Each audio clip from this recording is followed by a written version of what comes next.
And here we are, live as it should be. Hello everyone and welcome to Conquerors of Nolyn, the weekly D&D game that we do every Tuesday here on Twitch, this lovely place. So, last time around in this glorious adventure that these people have been having, half the party died. But not really, they didn't die, it just so happens that they haven't been born yet. Because after the whole trial completed, whereupon they did find both Faye de Boubet and Dareg guilty of indeed cohorting with demons and other such things, a friendly face showed up to help them. A tiger folk by the name of Budhopterhu showed up, claiming to be the inheritor of Fiend's Tower, and also thanking the party for all the services that they have unknowingly done to both of them, and also giving them the next a little bit of an aid in the next leg of their quest to go back in time and try and fix some things before they happen, such as the Demogorgon that kidnapped and killed Miguel, to defeat it before it becomes too powerful and rules hell, and also sending Falcon back to his original time period before he keeps on glitching and ends up deleting the world. By accident, of course. But nevertheless, the remainder of the party, Drakdaring, Falcon, and Stormclimb, reunited back at the Bent and Taint Arcane Emporium, Finn's old shop, now apparently run by Budhopterhu, and they performed a ritual using some materials provided by Falcon to open a portal to the past, or not exactly the past, but the plane of time. Whereupon the party climbed through the portal, but not Stormclimb, who decided to stay behind, seeing as Budhopter, who is actually a fiend, and so is the creature that killed Miguel, and Stormclimb decided not to trust a fiend to help them achieve their goals, and Stormclimb decided to separate from the party to find his own way of going back to the past by finding Finnessire and his acquaintances and trying his to fix things in his own way.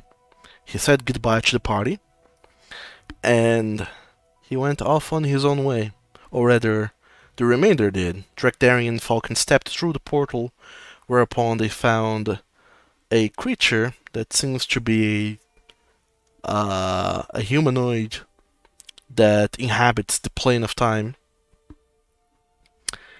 who then asked them for a little bit of a timeless tribute, and then once that was acquired, it pointed them towards a book that would allow them to return to Falcon's time and era. After looking through that book, Drakdaring and Falcon were yanked away back to the past, 1,000 years ago, during the age of during the Moonfall era. Sorry, I have a horrible coughing fit, and I will keep on having, but that's alright. Next up, or rather, 1,000 years before all of that happened, Calaris, a noble from the land of dragons, was imprisoned by another noble, by by Lord Grodzina, a somewhat tyrant lord who is a part of the... I have the name written down here somewhere, but I can't find it for some reason. The Frigid Host is what I'm gonna call it, because I can't find the name for the did the darn thing. Um, One of the many members of the frigid host, Lord Grudzina, was one of the closest ones to the border, and for some reason, not yet revealed, Clarice decided to try and sneak into Lord Grudzina's castle and got caught, and then arrested, and had his belongings pilfered from him, or rather, taken away. Because I forget the term. Eventually, also, before that happened, a lion folk cleric by the name of Gambrinus was also cruising through those lands for a mission of his own that he intended to achieve through diplomatic means. To his surprise, though, Lord Grudzina is not a very diplomatic person and ended up imprisoning him. After spending 2 weeks in the jail, in the dungeons of the castle, well, 2 weeks for Gambrinus and 1 week for Clarice, the two of them managed to acquaint themselves a little bit better and try and cook up a escape plan, but they lacked the means and lacked the knowledge on how to do that. But thanks to fate, luck, or whatever they believe in, a couple new prisoners came in, Drakdarian and Falcon, who apparently just appeared out of nowhere in this lord's fields and realm, and they were immediately also imprisoned. They were then taken to the dungeons, where they immediately started causing a huge fuss, which led some of the guards to try and take them down, but they managed to get the upper hand in that combat, even though they lacked many weapons. Well, they lacked any equipment. They managed to get an upper hand, defeat one of the guards, and subdue the other three, and get them to actually help them escape this castle.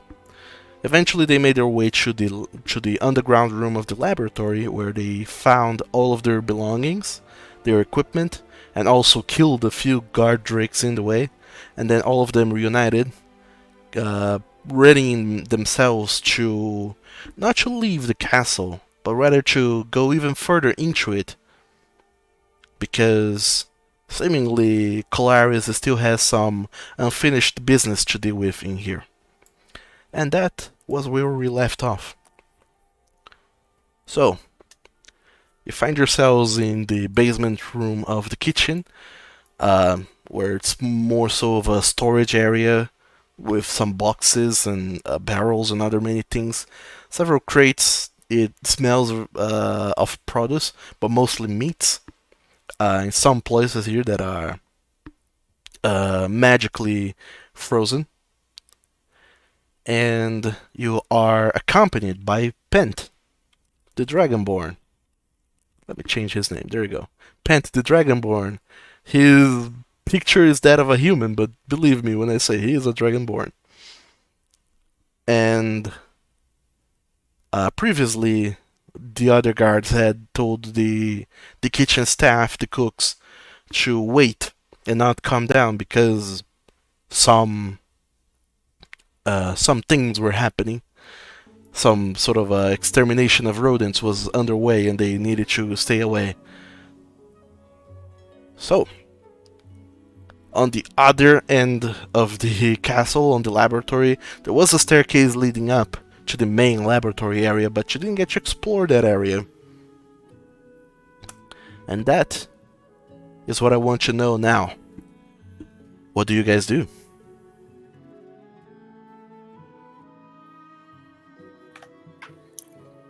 So, we did get an extra outfit from the guard, right? You didn't get it yet, or did you? Sure, you got it. The armory where they keep their armor and other such things is a little bit further down into some other room, but it was no-brainer to go over there, fetch it, and then come back. So yeah, you do have a few sets of armor, of uniforms rather.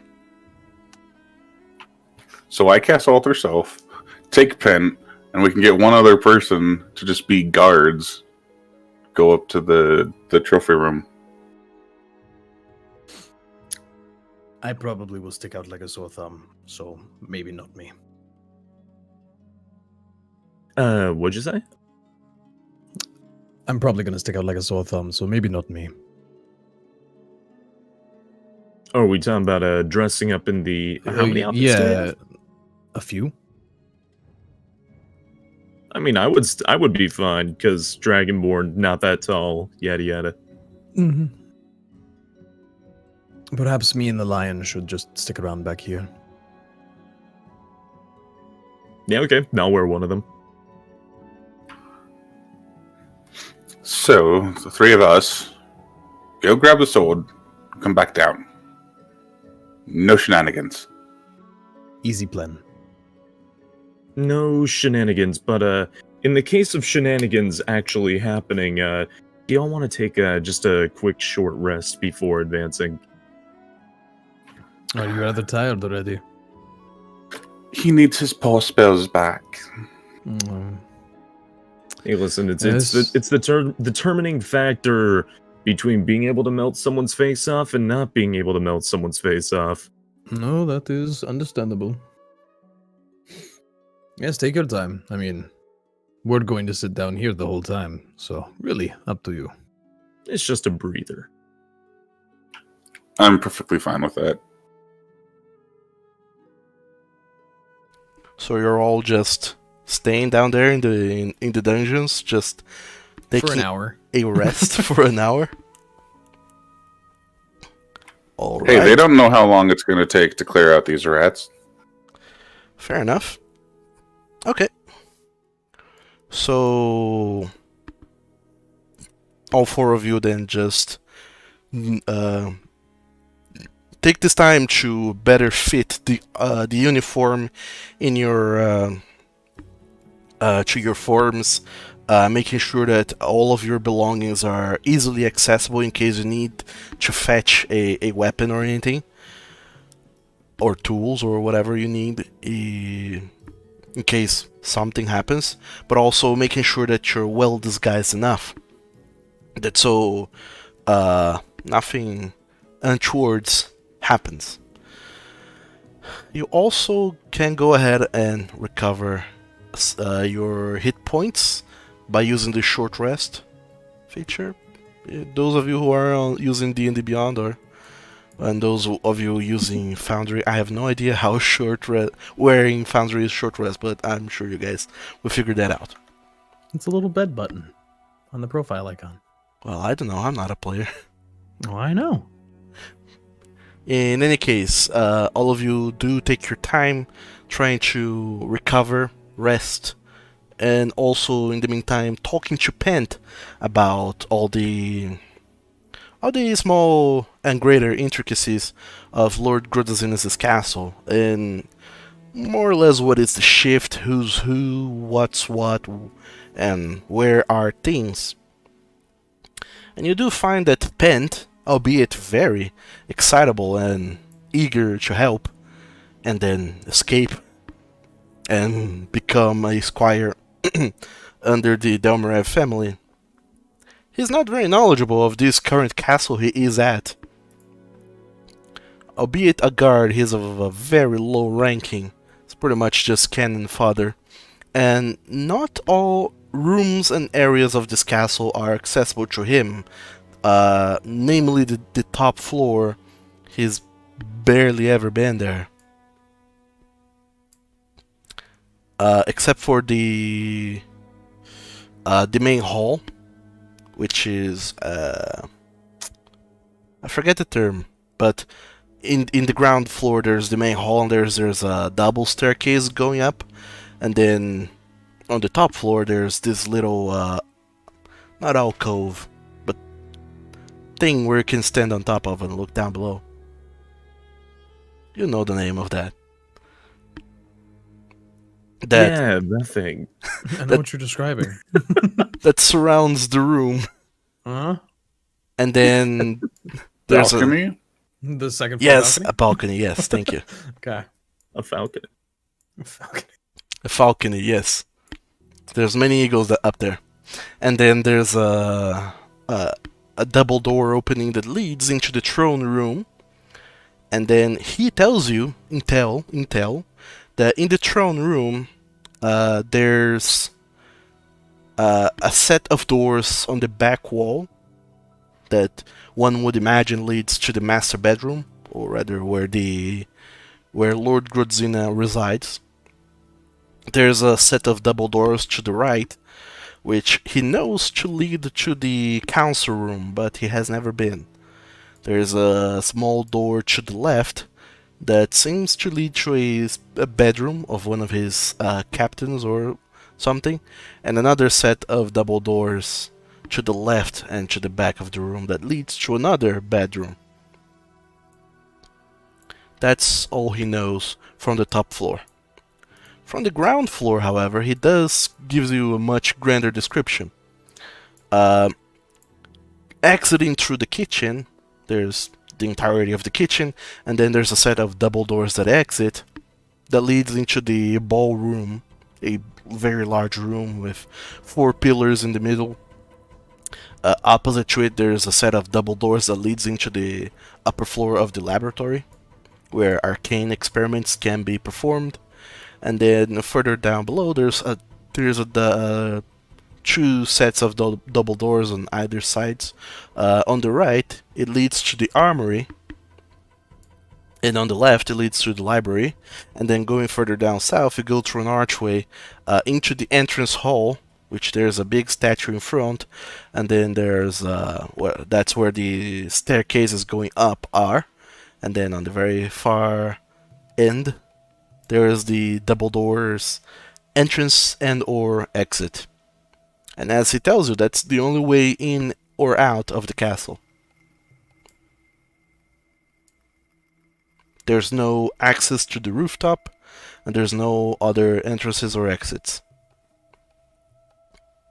Except for the double doors in the main room, in the main hall. Well, it sounds like you all need to be very careful.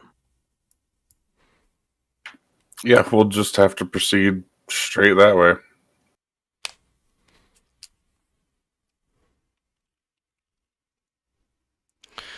Aside from that, he does tell you that there's many guards and other people around, this being a castle and others. There's a force that is guarding it.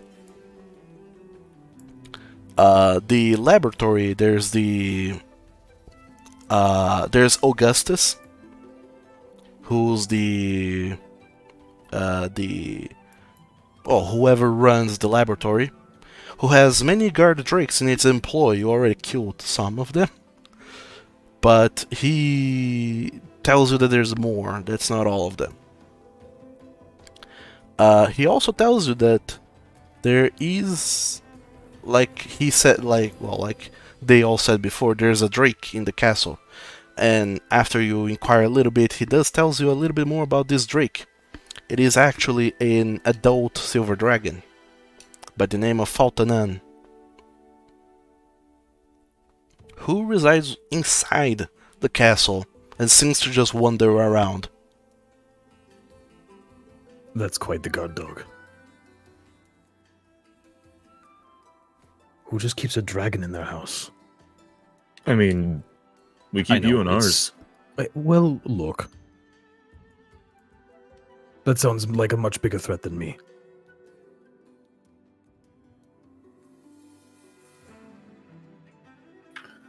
Talk about ostentatious. What did Austin do?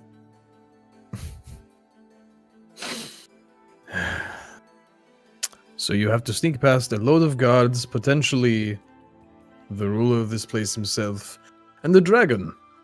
No problem. No problem at all.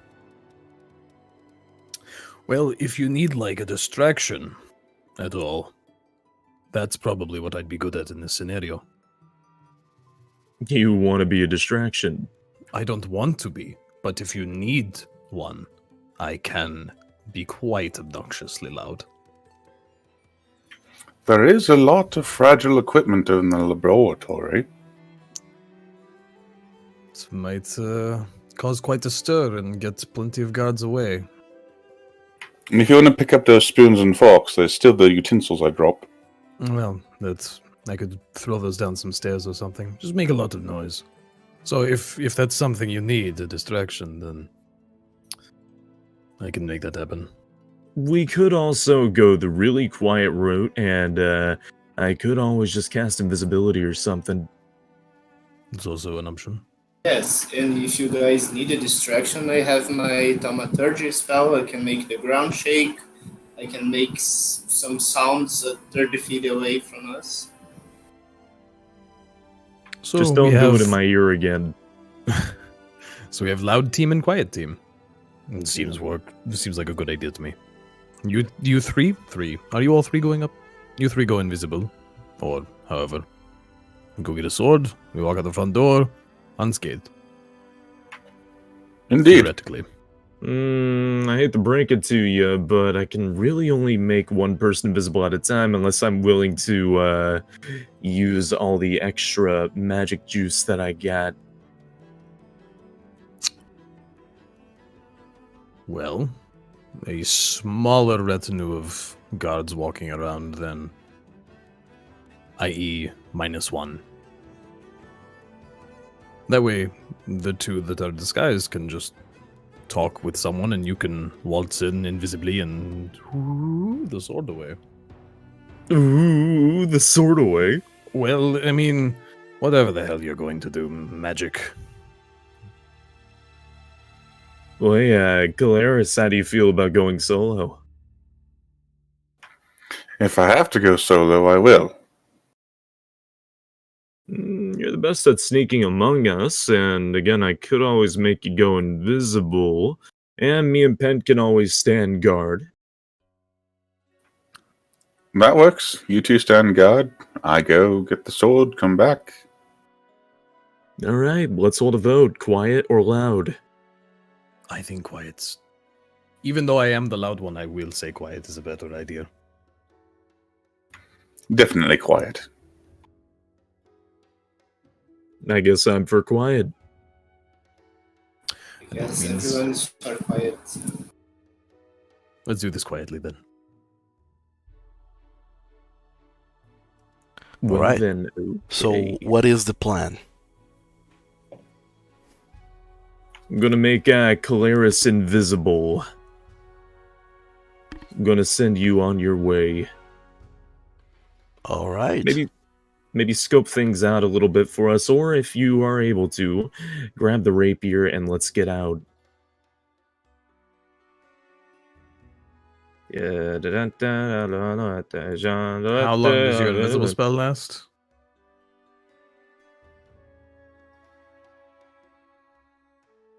I could make 3 of us invisible, but only 3 of us invisible. Well, how long does it last? 1 hour. Oh, plenty of time. Oh yeah, you've got time.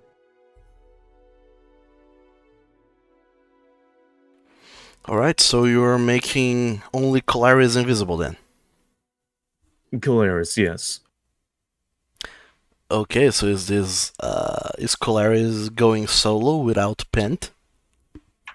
Yeah, Pen standing guard. Okay. So you go and do it. Falcon, you go ahead, cast invisibility on Calaris. He vanishes in thin air, and all of his belongings as well. And Pent tries his best to stick close and not bounce on you or anything. Bump into you, rather. When trying to follow your footsteps up the stairs. And then he just turns back to everyone else, giving you all a very hearty thumbs up with a very broad smile on his snout. Everything's gonna be fine, guys. Just you wait. Falcon, are you sure you're not going with him? You know, honestly, I didn't even know he was going. I mean, maybe you should go too. Yeah, wait, what about you two then? We Pent, can stay down here. Pent is just going upstairs to make sure that the chefs don't, the cooks don't come back down. He's going Oh, to right. stay in the Okay. kitchen. He's not gonna follow you outside of the kitchen. So are all three of us staying in the basement, and then he's going solo the whole way? Well, you two are staying in the basement. I'm going to be your prison guard. Oh, wonderful. Just in case someone gets past the squire up there, huh? Exactly. Don't let it go to your head. Oh, I would never. Mm-hmm. Now after yourselves. Mm-hmm. Wait, are you gonna get a mop? Are you gonna get a mop for all the blood back there too? Are you guys actually returning to the cells? Oh, hell no. No. Okay, We'll just sit right here. There shouldn't be anyone Kind coming. of joking around. just can- making yeah. sure. Just making sure. Maybe I'll sit at the edge of the lab just in case I hear someone coming down into it. All right. So, Colaris, you, along with Pent, find yourselves climbing the circular staircase, and I'm gonna teleport you all there, but I am afraid only Colaris is gonna be able to really interact with the environment, seeing as he's the only one with a token in this map. Oh joy. So- You know how to yell for help. Pent goes ahead, of course, opens up the door, and tells the people in the kitchen, trying his best to dissuade everyone from, frowning and inquiring a little bit too much. Well, the rat infestation is still going on, and Dozing, he's still taking care of things. They got a very gnarly gnash on their legs, and Clark will need to be hospitalized soon enough because he got bitten on the arm, and now it's doing all sorts of weird things. It's growing things that shouldn't grow on scales. It's horrible. You should stay up here, and I'll stay by this door to make sure that no rats come upstairs. And the cooks, they just kind of look at each other and nod, and then go back to preparing some of the foods that they were in the middle of working on. And other than that, they don't seem to mind or do any sort of advance towards the door. Okay, I'm gonna sneak in there. Alright? You can move your token around freely. Should be able to. Okay, I see the one set of doors, that's all. Yep. Just like he explained to you. And in the meantime, Pent tries his best to leave the door open and keep it open, and then kind of make very long lunges in and out to make sure trying to seem like he's examining the whole circular corridor, but also giving plenty of breadth that so you can slip by. And then when he finally feels you going by, he seems satisfied and closes the door behind you. And then he goes up to the set of double doors, just going on and saying more things to the cooks, just saying that they should be careful and that they should avoid rats as much as they can. And then he goes to the set of double doors and opens one of them, and keeps it open and kind of looks out through the corridor, then backs away once again, giving a large breadth so you can leave without alerting anyone to the fact that a set of doors just open. And then he just keeps saying, and then when all of those rats are gone, we're going to make some changes to how the underground works, and maybe also let the guard rakes run a little more freely, because these rats, they really need to go. And then he closes back the door, and you're all on your own, Clarice. You see in Lovely. this room two dragonborns on the north corner. They seem to just be chatting with one another, and they seem kind of to be embracing one another as well. And they are just whispering. They don't seem to really be saying anything of essence. Weird lovebirds. All right, which door was it? Oh, I have a weird question. Can you hear the footsteps of people above you in where me and Drakdarin and Gimbrinius are at? You wanna try and hear Colaris' footsteps? Is it possible to hear footsteps from upstairs? From downstairs, you mean? Or is the floor too thick? I would say the floor is very thick. You can possibly hear it if you succeed. I'm gonna say this is very hard. I'm gonna say a DC 25 perception check. Bruh. DC 25 perception? Yeah, there's no way. I mean, I could if I rolled a natural 20, but that's it.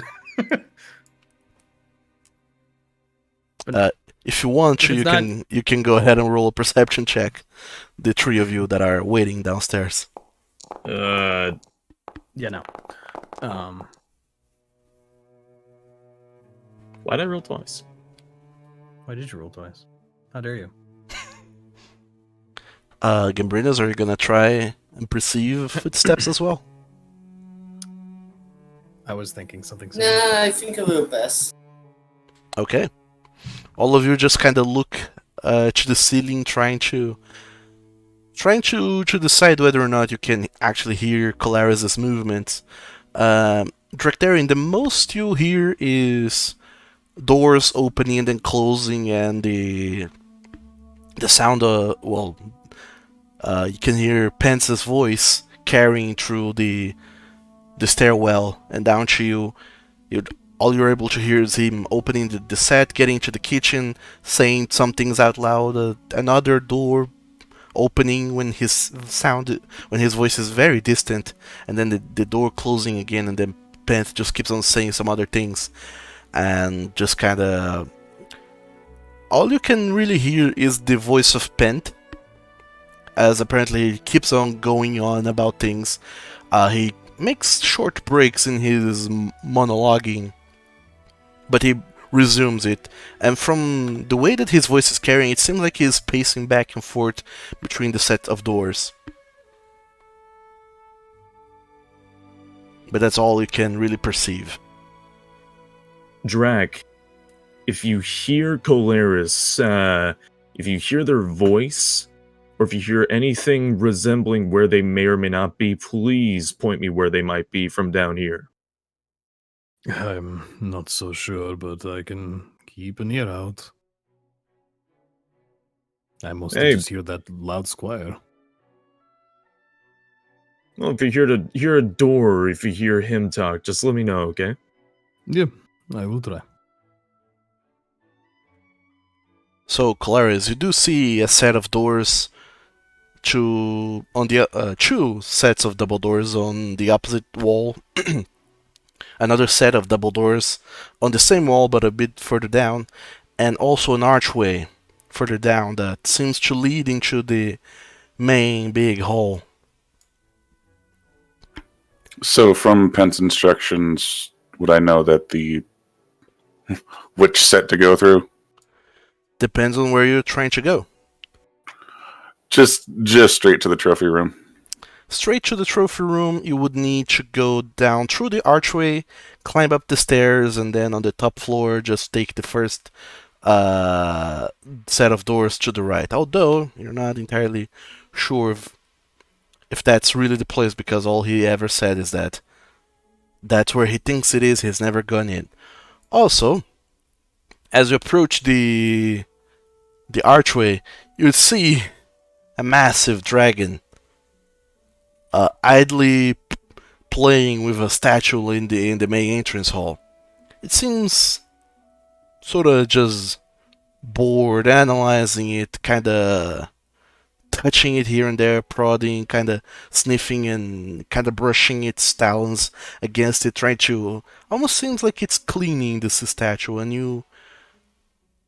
For the one moment that your mind isn't paralyzed anymore with a healthy dose of fear and caution, you realize that this dragon seems to be tending to and polishing a statue after its own likeness.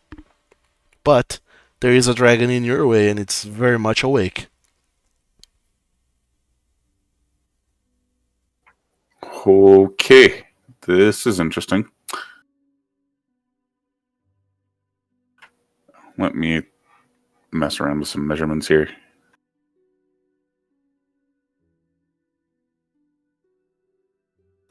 Okay, that's not going to work.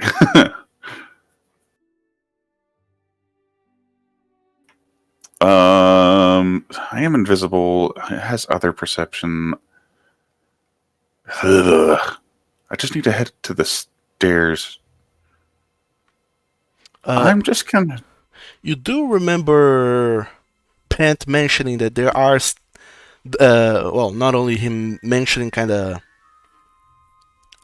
making an off comment about it, but you also remember seeing as you went up the stairs from the kitchen that they don't seem to stop at the kitchen, they keep going up. And you imagine the kitchen stairs. Yeah, you imagine that you could go through the kitchen stairs and go up another floor to the top floor. However, that's a part of the castle that Pent has never been to, so he can't really tell you how everything over there works.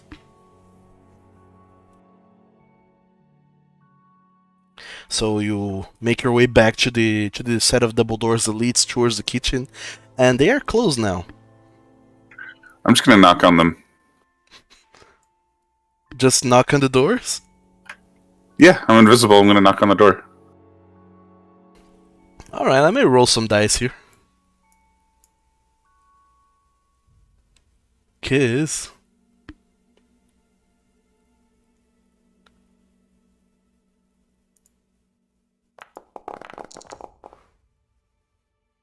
That's a gosh dang set of perception checks if I ever seen one.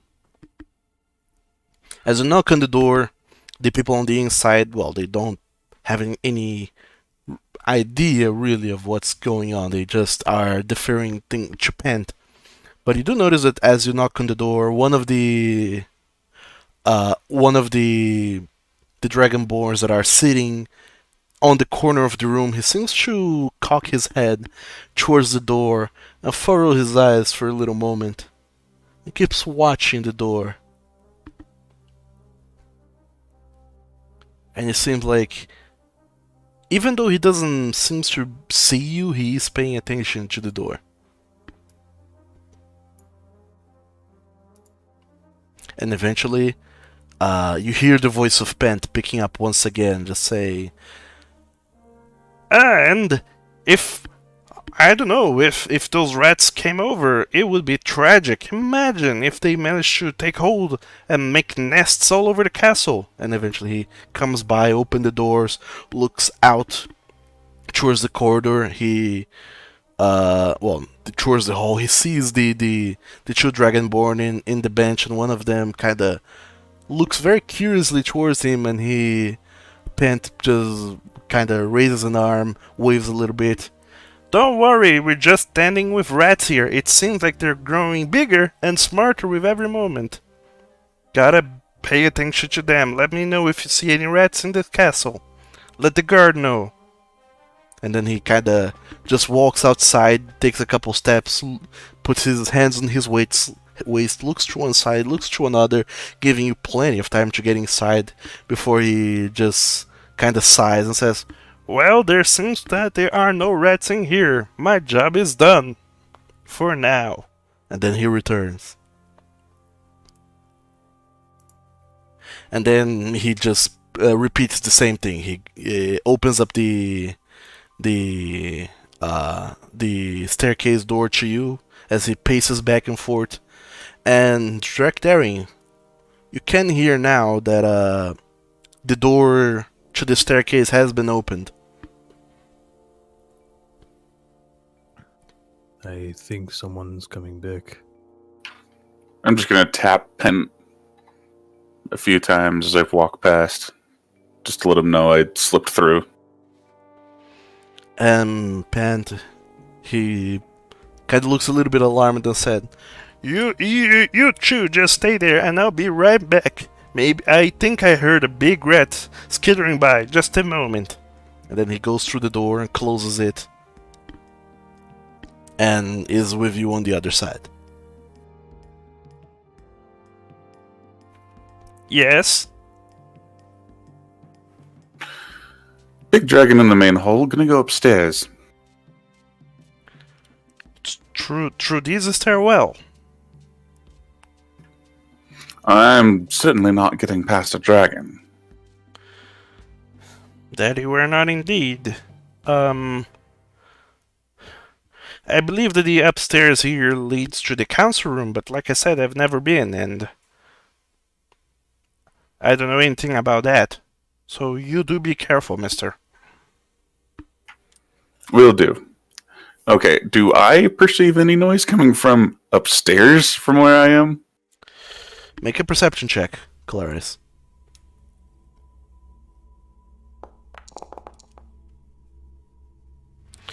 You do faintly hear something coming from the top. You hear just very muffled muttering. I'm gonna carefully make my way up there. Alright. It's really hard to make out what's really happening. What this muttering is. You just hear the sound of someone seemingly talking mostly to themselves. You only hear one voice, and whatever it's saying seems so muffled you can't really quite make anything out. And then now on your own, you make your way upstairs.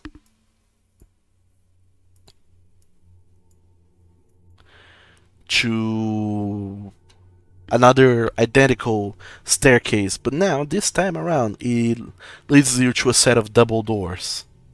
And this time around you don't have Pant with you to lead the way or tell you of what lies ahead. Besides, as you climb the stairs, everything is incredibly dark, and you have no light source to light your way. Do I feel my way to the door? Is that a thing? Yeah, you easily enough feel your way towards the door. You don't have dark vision? I am the one without dark vision, apparently. Oh, that's not good. I just want to put my ear to the door, see if I can't hear any better. Sure, you put your ear to the door and you do hear on the other side a muttering, the same thing you were hearing before, but now a little bit more clearly. It's still very hard to make out what this person is saying, but you get the sense that this person is talking to themselves and just going through ideas and just rehearsing plans and conversations and other such things, but not really talking to anyone. This person seems also a little bit distracted, if you were to say so. Okay, I'm gonna see if the door is locked. You gently and very slowly try the handles, and it does seem to be locked. Great. Okay, I'm gonna pick it. Okay, go ahead and make a thieves' tool check. Now I need to find this.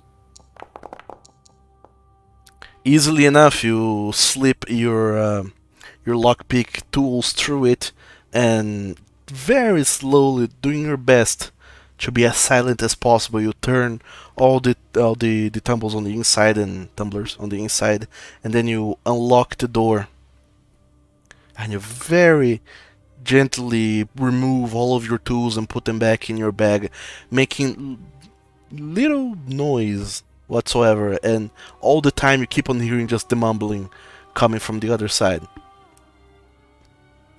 Okay, so while he's mumbling and talking to himself, like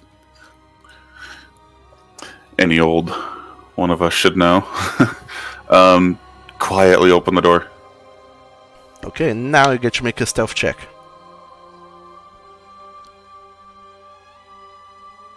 Oh, come on. Let's try to roll more than 3 this time. You can do it. Are you kidding me? Do you get any advantage for being invisible? I do think you do. I don't know. I believe you. What Gives you does advantage the- on stealth, doesn't it? Let's check out invisibility.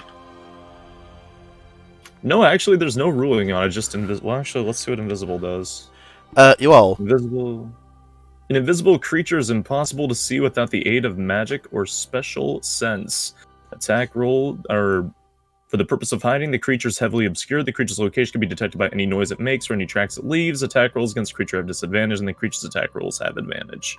so you do make a Sound. little bit of noise as you push the door open. What you didn't realize is that the lock that was holding the door tight was a type of padlock.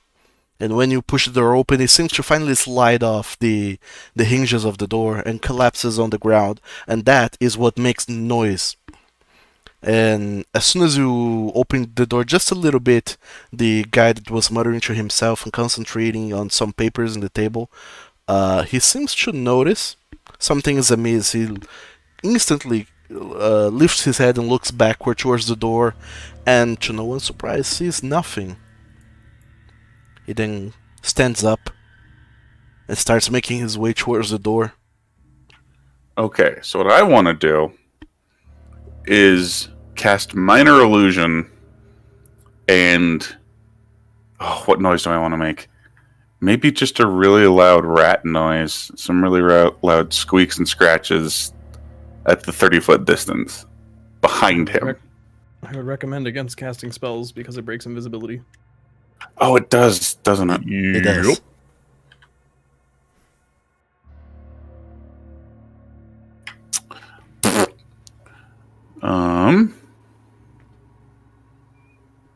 He can't see. He can Why only don't hear. you just throw something? Because the guy's looking right at him. Yeah. You can't just hide. You are invisible.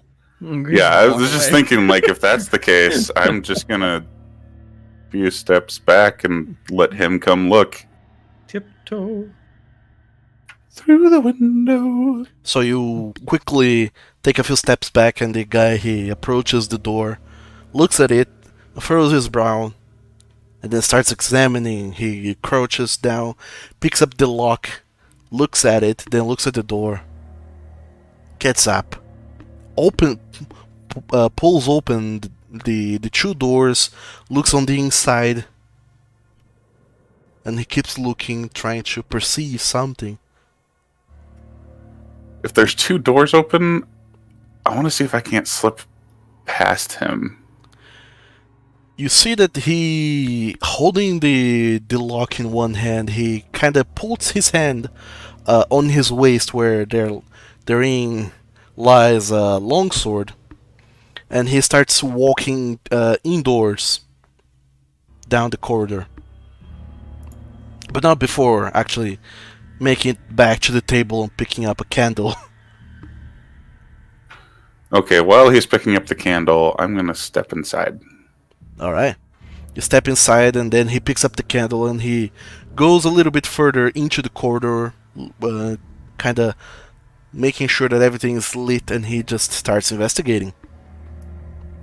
And while he's investigating, I'm gonna go check and see if these doors are locked.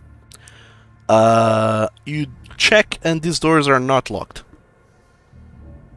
Okay, I'm gonna slowly open the one in front of me. Sure, easy enough. You just open it, and there's nothing inside. It's just a long corridor. You can't Okay. see the end of it because it's very dark. I'm gonna step inside and close the doors behind me. Alright, you do that. Easy enough. And since I can't see too well, I'm just gonna walk slowly down the corridor. Sure. You keep on walking, feeling your way around, putting your hands on the walls, and I would allow you to make an investigation check to make sure you don't trip and fall on anything. Oh, I trip. You don't trip per se. You manage to not bonk your head against anything or make any untoward noises as you go feeling your way around. The wooden floor kind of creaks a little bit here and there, but it seems that this corridor is kind of cramped enough so that it doesn't creak that much. And as you're going down, you do seem to find something on the ground. You seem to find a half, well, not half eaten, but almost thoroughly eaten apple that has been just kind of abandoned there and is rotting. And you see a rodent that seems to be eating at it, but it more so just kind of sense it and kind of very hardly see it, more so than you actually see the rat there, because everything's dark. God, disgusting. But in the back of your mind, you keep thinking, maybe this whole talk of pent and rats is getting to you. And you shake the thought and try to ignore that and just keep on. You have an objective to fulfill. So, I make it to this set of double doors, it looks like. And as you kind of test them, they also seem to be open. Okay, once again, slowly creak one open. Okay, you open up the doors, and it leads to another stairwell rather. This set of stairs, they just seem to go down. They don't seem to go up, like much like the other set of stairs you used to come in. This is the last floor they reach. They don't go any further upwards. And there's like no other doors, there's just the stairwell. It's very dark as you go feeling through the walls. It takes you some time to really go around the entire place, but you do sense that there is another set of doors. Sorry, to the south. You know what? I'm gonna listen at this door. Okay, make a perception check.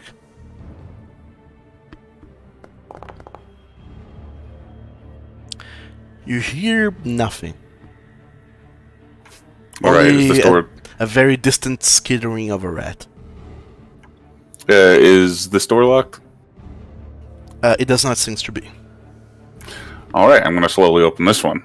Okay, you open up this door, leads to another similar corridor, but even smaller than the previous one, even more cramped, and as well seems to be a very long corridor. I don't think Rodzina uses these. He's far too fat. I'm just gonna feel my way down the corridor. Alright, making me another investigation check. And this corridor is incredibly more so cramped than the others. You get the sense that these are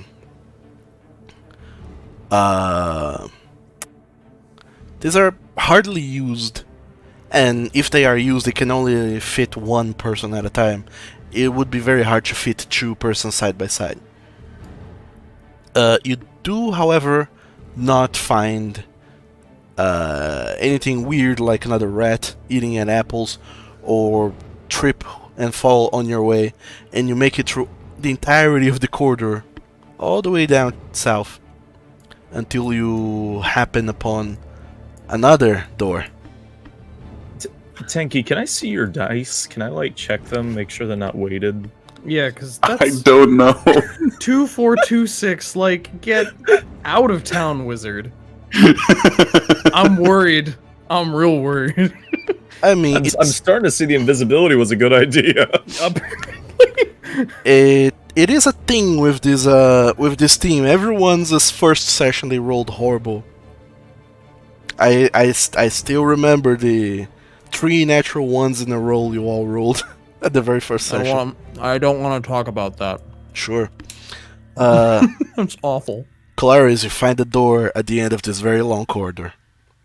Okay, second verse, same as the first. I'm going to listen, see if I can't hear anything. Make a perception check. Wow. Oh, All right. Same thing. You hear nothing from the other side. ow. Is it locked? No, it isn't locked. Let's just open it. You open it and it leads to another tower with a stairwell. And once you get into this room and start feeling your way around, you do see that there's a set of double doors to the far right. And there they are. So, Clarice, you see a set of double doors. What are you doing? Well, I'm going to test. I'm going to see if they're locked.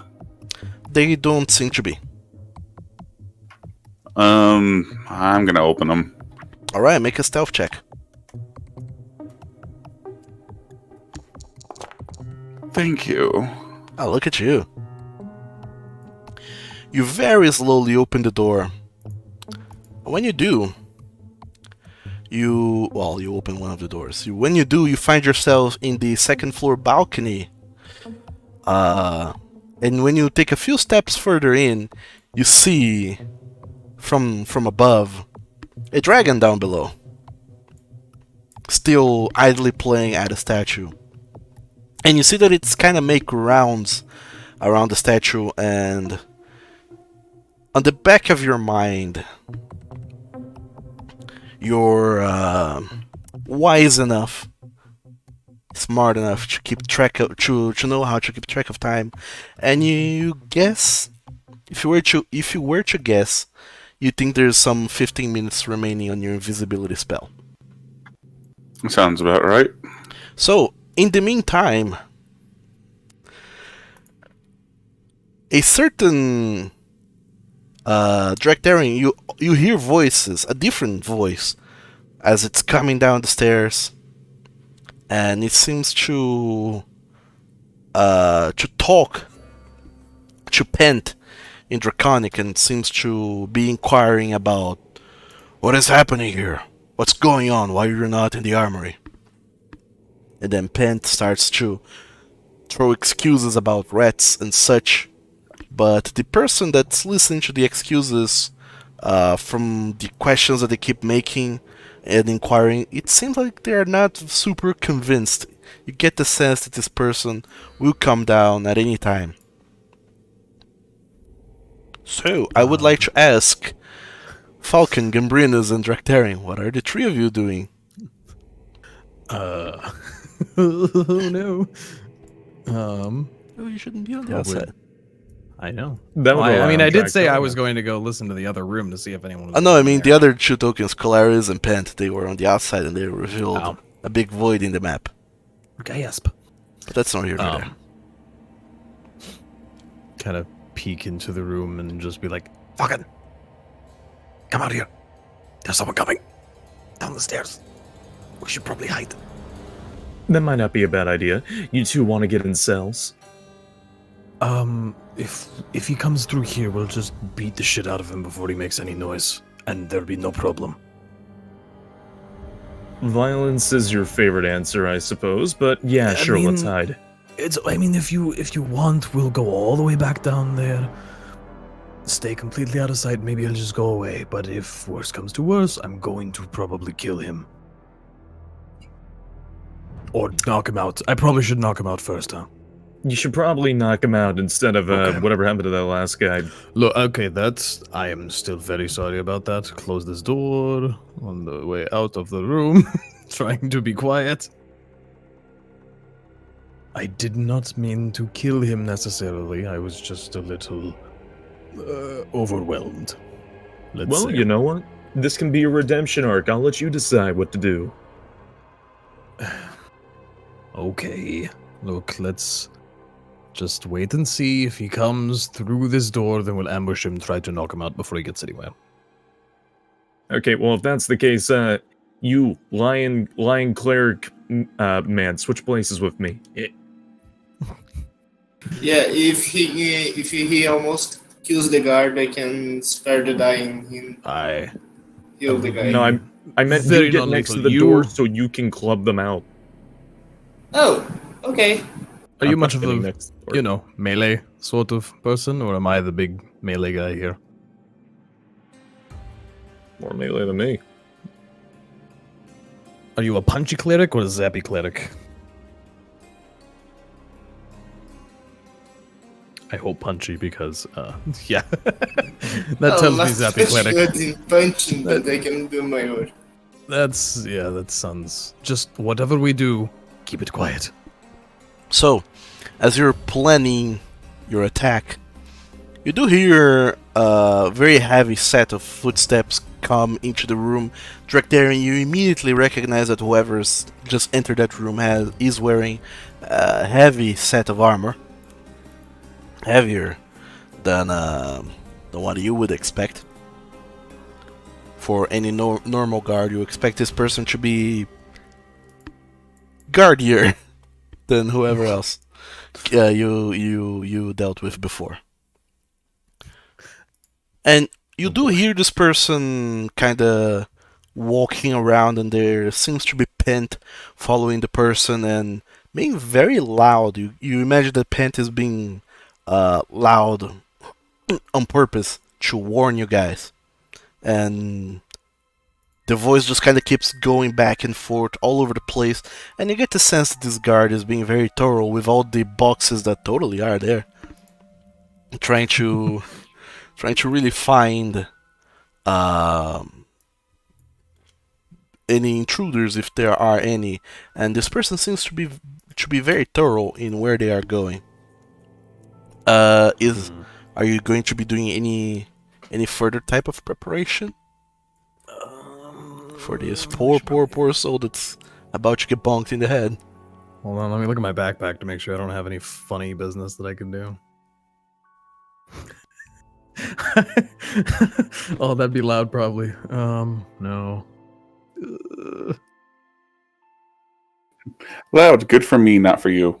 Yeah. I mean, I got a bag of caltrops I could throw in front of the Yeah, door. the only preparation is to raise my mace and wait. Fair enough. You're gonna be on the Yeah. door to bonk him, right? Yeah. You know what? Yeah, sure. No, I'm not gonna chance it. I'm just going to be ready to grab this guy, basically. Well, I can do that, or I can make a roar in his face. What you guys want? No, quiet. Maybe not the thing that makes tons of noise. Yeah, quiet thing. Smack first. I'm pretty good at wrestling. I can just grab the guy when he comes through, if he comes through. I don't want a chance throwing caltrops on the floor, even though it's a good idea. Well, I can just do an intimidation without noise, like make a face and jump at him and make him run to Dractaris. I don't want him running. I mean, I'll be behind the door. If he opens it, comes through, smack him, and then I'll grab him. And then Falcon will shoot some kind of magic, I'm sure. I'm very quickly learning which of us are good at stealth and which of us are not. Yeah, can you imagine? You're with the not stealthy. Why did you think I said loud team? Anyway, sorry. As you very quietly have this conversation by the door. Thankfully, you are very thankful that Pent is doing his darndest to be very loud and distracted the guard as they make their way downstairs. Eventually, they do arrive at the door, and all three of you hear the door very slowly creaking open. And coming through is an unfamiliar face, which is not Pent. And I imagine that as soon as you see this unfamiliar face, you're all, well, Dractarian and Gimbrinas are gonna bonk him in the head, right? I'm going to try and bonk in the head. let's just give him the blunt end. Actually, of I the axe. am going to bonk him in the loins. Oh no. Oh, that's a yeller. That's a yeller. All right. I can Spooky see but this plan sure. is already going very well. All right. I would like you to, Gambrinus and Drakdaring, to make an attack, one single attack with advantage. Are Because surprise. so happy you said advantage? Because ha. Private dice. Oh, that's right. Damn it! I was Ooh. testing something. I can't see private Ooh. dice. I know you can't. How do I That's- do the advantage again? If you're rolling on Foundry, you hold down Shift. If you're rolling on D&D Beyond, you just roll twice. I don't know how to do advantage on D&D Beyond.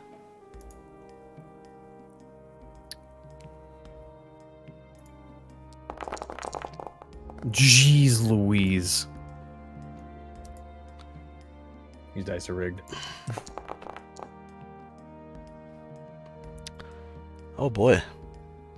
1 and a 3. Like, come on. So Your damage. Drakdaring, you completely whiff with your attack, and Gambrinus, you actually roll damage. Gotta roll that 2 hit. Shit. It's a That's 19 better. and a 19. 19, Wow. 19. All right, that's cheating. Falcon is going to kind of just watch Drac over the lion's shoulder. I'm pretty sure Drac could see a hint of disappearance or a hint of disappointment in his eyes before time rewinds and makes him do it again. If I can find where my ability is. How's your feature list going? Is it pretty long now? It's too big. It's really too big. One of them's one of them's a feature, but it's like not in the right place either, and it drives me insane. Neat. I don't even know where did it go? Where's my? Oh right, so it's not happy I even a have a feature. +9. It's listed under abilities for some reason. Hmm. Just pretend I used Chronal Shift. Okay. Yeah. There you go. Okay, it's over there.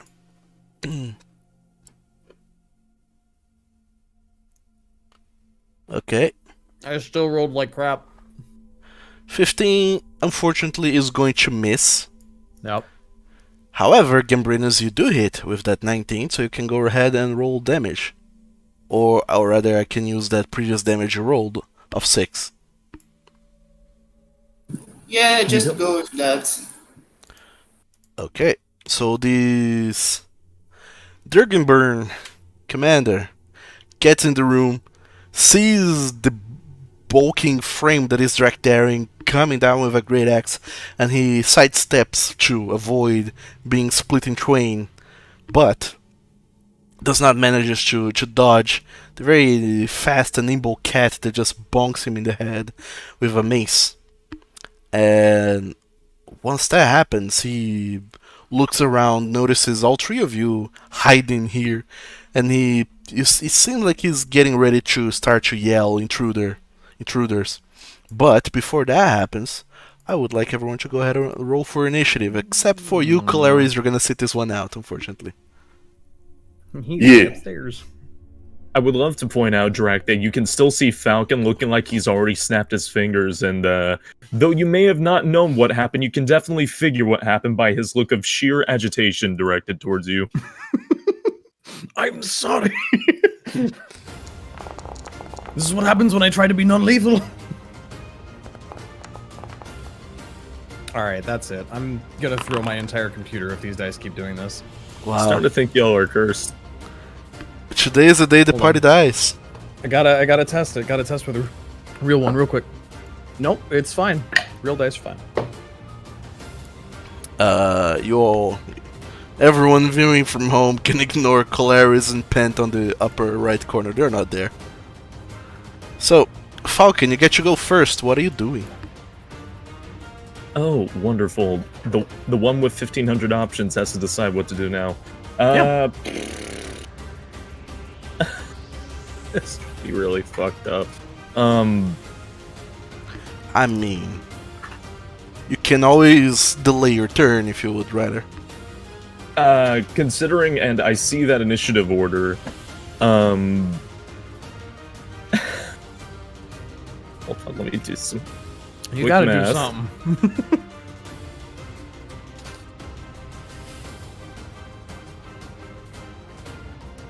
Oh boy. Oh boy, oh boy, oh boy, oh boy, oh boy, why am I going first?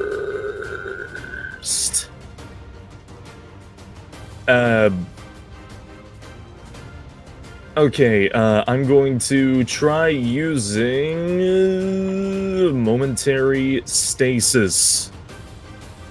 I'm gonna try and freeze time on this dude.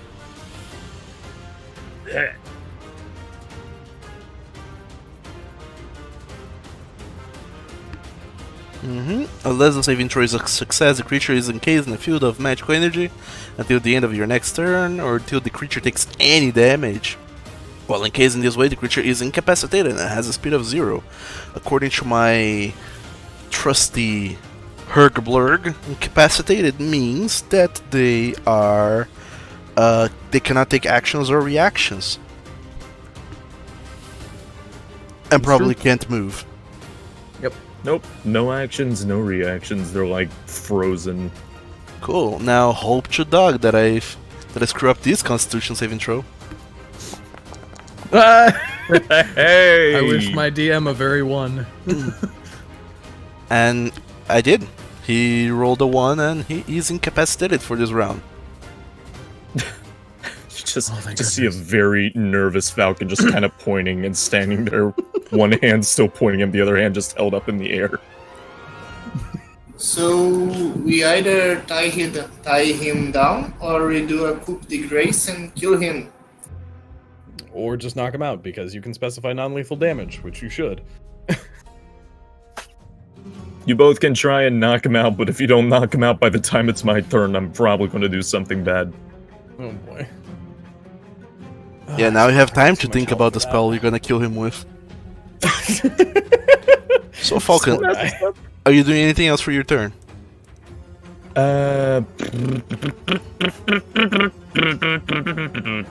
Oh, technically that's not casting a spell. Oh, shit! Technically Okay, not, but it is an action.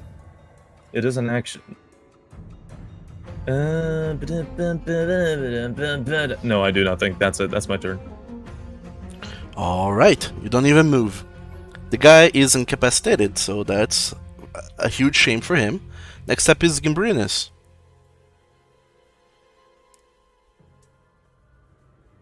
I have any rope in the bag of holding? Okay, so he's incapacitated, he can do nothing, he can do no reactions, right? Yeah, exactly. He can't attack you as you move away. Oh, I don't want to move away, I wanna take away his weapons. Oh, why'd you move? Can I do that? Sure, you go ahead and easily disarm him. Because he's going to fail his athletic save. So I do that. Okay, you quickly go over and you see that he has a long sword, a short sword, and a heavy crossbow. Let's get it out.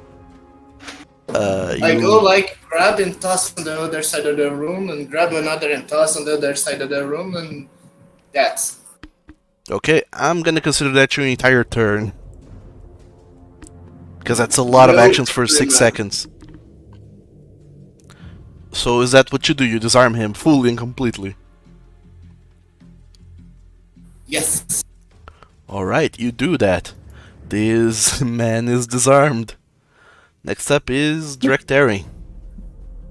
I'm not sure if tying him up is going to break him out of your stasis, but I can reach into the bag of holding and pull out 150 feet of rope. Oh, yeah, I have a lot of rope. It's a lot of rope. 150-foot length of rope. I don't know. Can I just hog tie this guy real quick?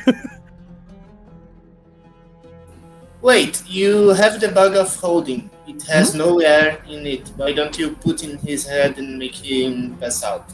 We're not trying to kill him. I'm not trying to. I just want to tie him down and shut him up. We can shove him in a closet. Just a few seconds to make him pass out. He would have to be completely inside of it. For like 10 minutes. Yeah, the bag of holding specifies that a creature can. It has a little bit of air that allows for the creature to survive there for 10 minutes, which is a lot of time. And we only ever did that to someone once. Leave him there for 10 minutes. You can try and hold him down for you can hold him down for 10 minutes if that's what you want to do as well. Well, the problem is getting him inside, but he cannot do anything to fight, so... You can't really just yank someone into a bag in 6 seconds, I'm gonna say. Just scoop it over their head and just go... Yeah, that's not how this would work in this case. Not at all. How bags of holding. I think you're vastly overestimating the size of a bag of holding. Yeah. We fit a chair in there. It's well, yeah, with some effort and a lot of time. I'm just gonna hog tie this guy. Yeah, we could either knock him out or we can do that.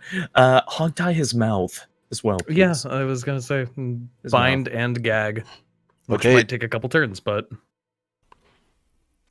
So you use your 6 seconds very wisely, just kind of lassoing him with the.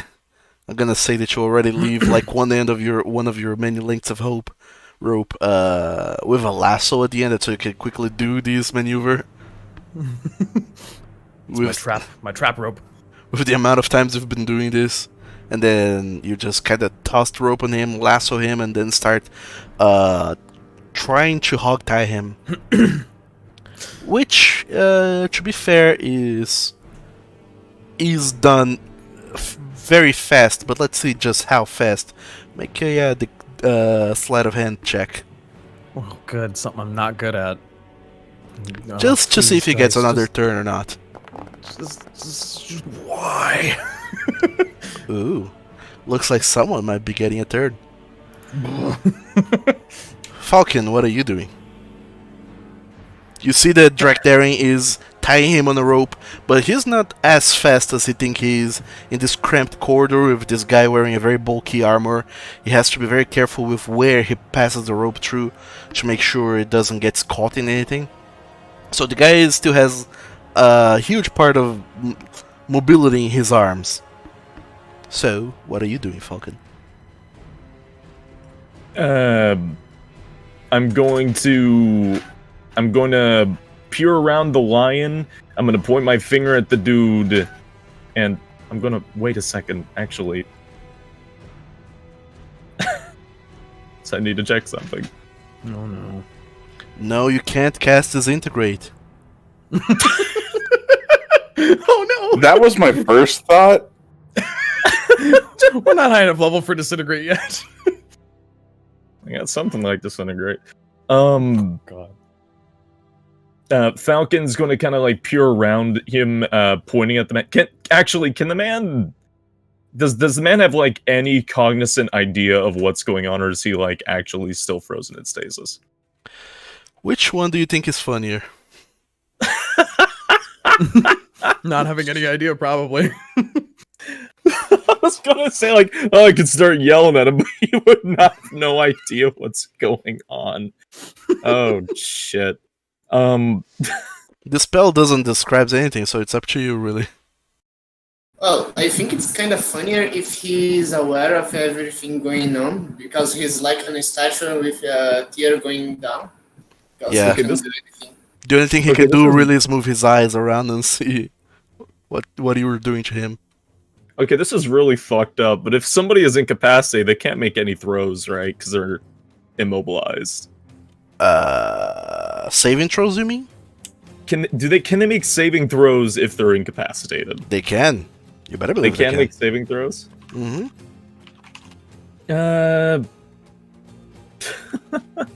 I mean, at least Yeah. mental saving throws they can. Maybe not physical, but... Maybe not physical. I was thinking about just freezing him again. Poor guy. Yeah, because otherwise it would be broken that you make that you force him to make a con save, he fails, and then you can just keep on doing the same con save, and he wouldn't get a chance. He will get he can make saving throws. Although, because he can't, his speed is 0, I believe that something happens with your dexterity saving throw if you can't take reactions or your speed is 0, but I don't know, so... The rules for this are not well described. They're very not described, in fact, at all. The best I can come up with is that technically he is also restrained? From the waist down, at least. Yeah, and restraint gives disadvantage on dex saves, so that's what I'm giving you. On deck saves. Okay, what is this? Oh no, that's Constitution too? Really? Is all my shit Constitution? Are you shitting me? There's a lot of stuff that is Except for Fireball. I know for a fact Fireball's a dex save. I don't think... Please don't throw a Fireball. I don't think Fireball is the right idea for this. I mean, I don't know. It usually works. Said no wizard ever. Yeah, right? Okay, How wizard alright. are you?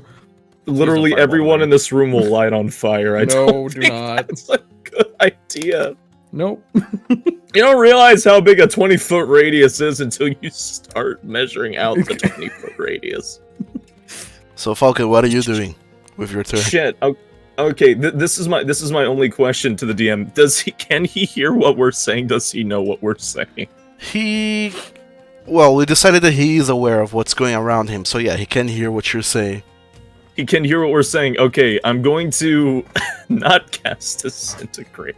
I'm going to It sounds warbly, almost as if he's underwater, but he can hear you. I'm going to I'm gonna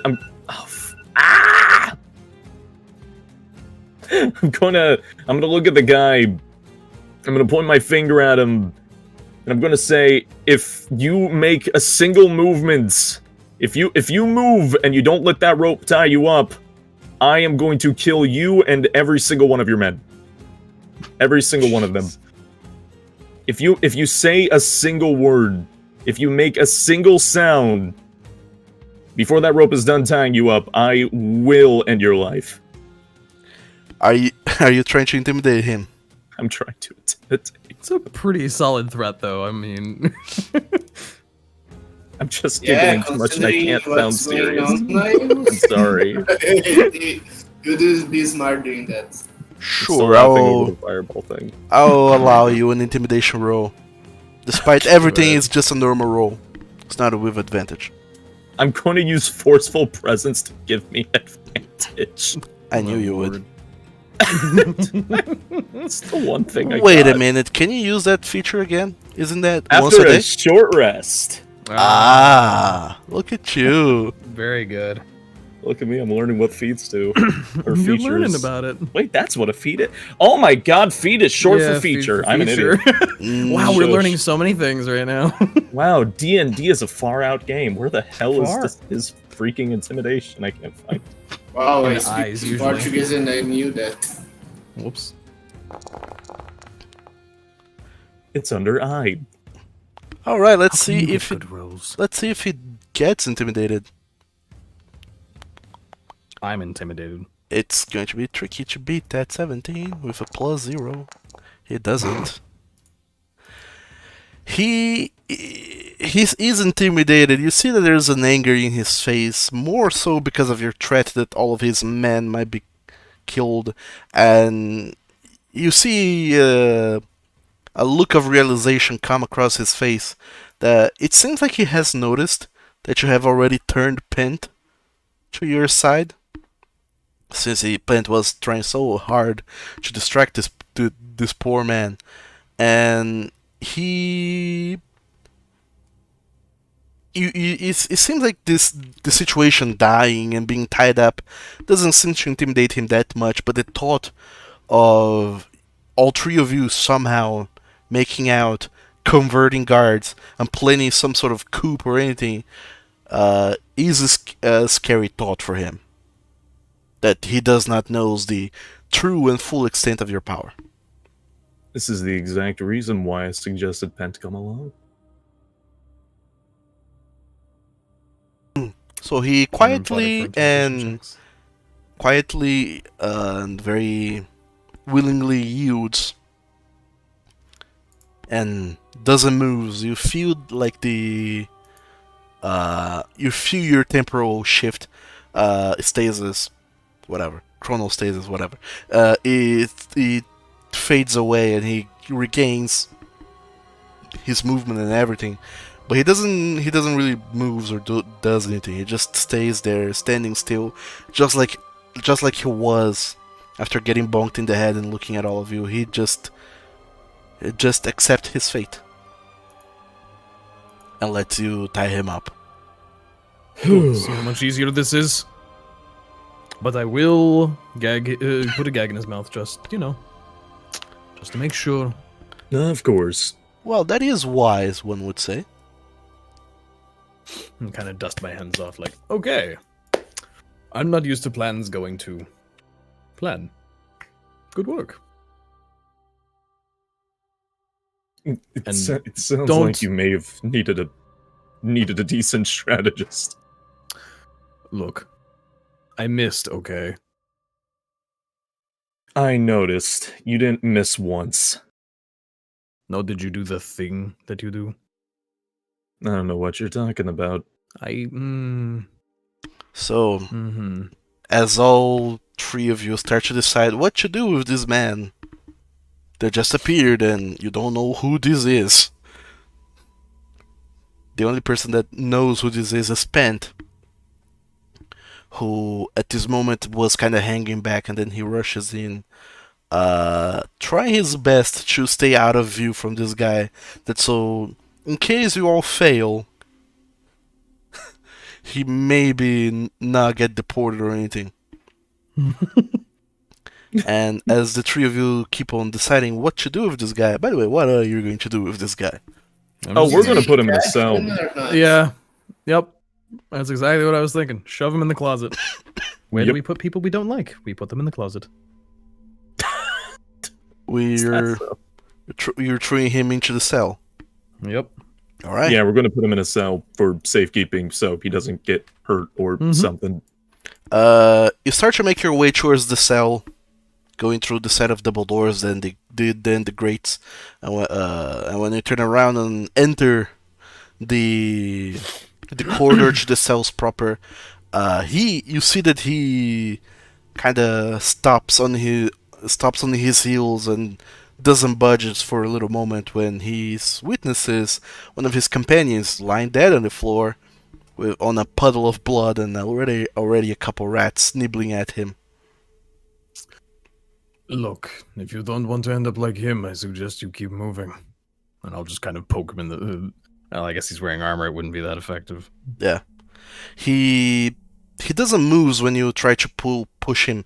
He sort of just turns around and kind of keeps looking at you. It seems like he wants to say something. But he is gagged. I know you love your men, and we're very sorry for what happened to him. And we don't want this to happen to anyone else. So we're going to put you here, and none of your men are going to be hurt, but we need you to cooperate. We're very sorry for what happened to this man here today.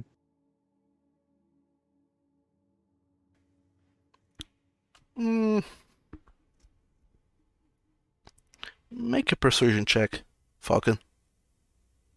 Da-dum. Ba-dum, ba-dum, ba-dum, ba-dum, ba-dum, ba-dum, ba-dum, boom. Yeah, ba-da, ba-da, ba-da, ba-da. I can't find the letter P. Oh, that was almost the one.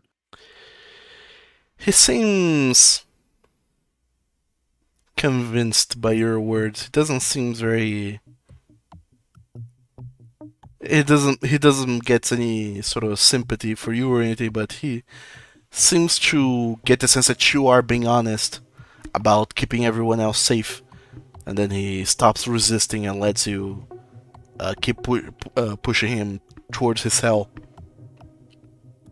Towards one of the cells, rather. I'll just push him in and close the door. I don't know if we have the keys for these, but... I still have the keys. Oh, yeah. So yeah, lock the door. You lock the door, and that's it. That's the end of that guy. For now. Okay. So as all three of you hiding. return to your previous post, kind of pondering and wondering what just happened, where did that guy come from? Colaris, you are on the balcony. Or I get to sneak around a dragon. You're Well- gonna do great. rather, you are close to the balcony, and what are you doing? You're doing great, sweetie. You're doing so good. Okay, so first of all, step onto the balcony. Sure. Let me put a dragon on the map so I can illustrate what it is a little bit better.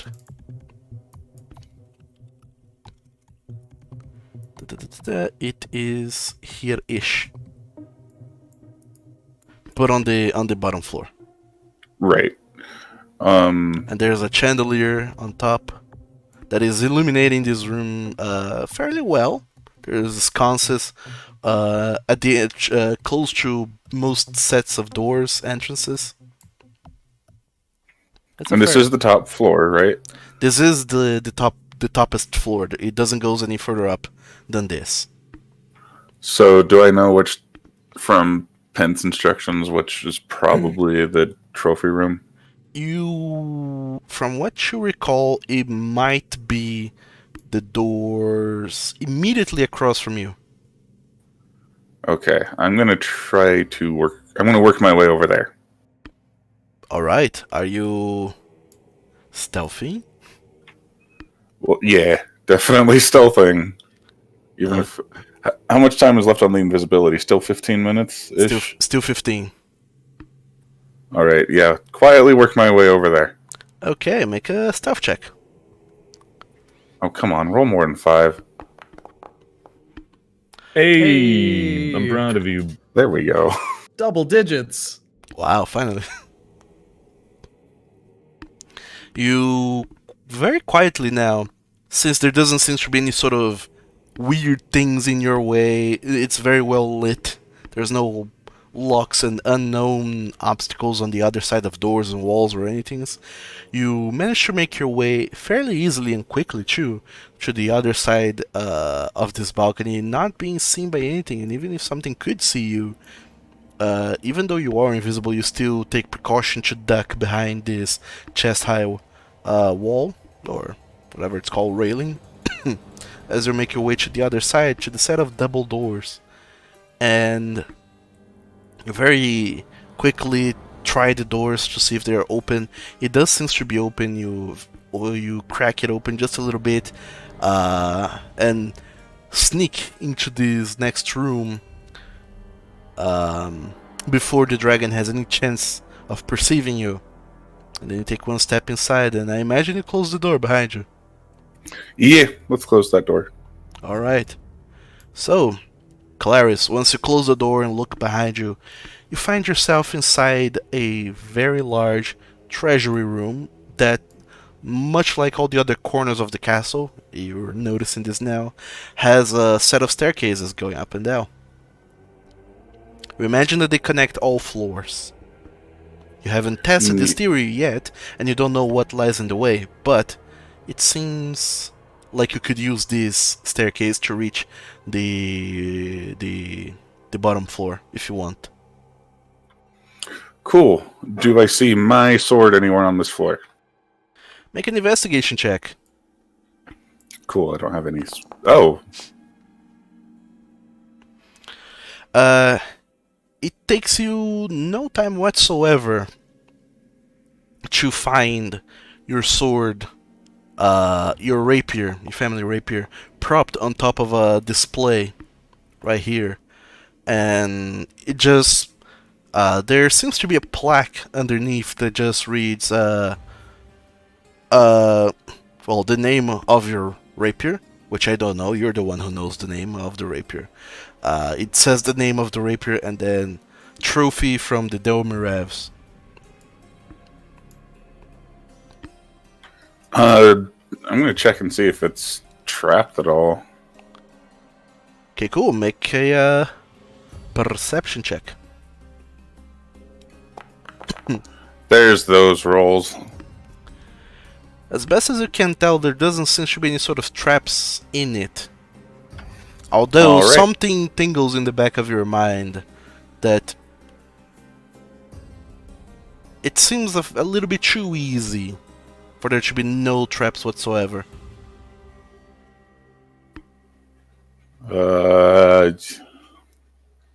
I'm gonna take it. I'm gonna go out and grab it. Okay, cool.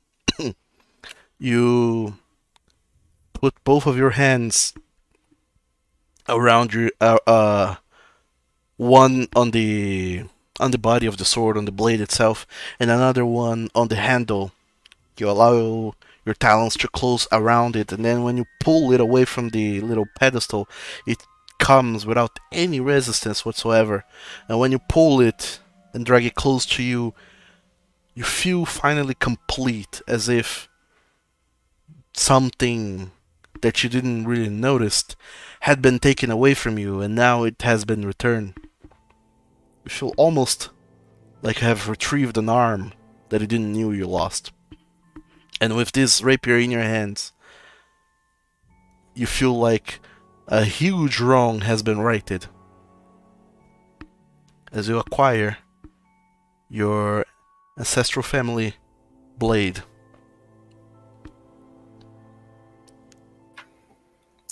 Awesome. Okay, so with no trap seeming to have been pulled, I'm just gonna go work my way down the staircase. Oh, but wait.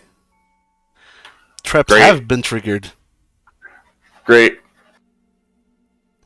You do notice, as you finish pulling out the sword from the pedestal, that a set of sets of armor that were posted near every entrance to this room, they seemingly start moving and coming to life.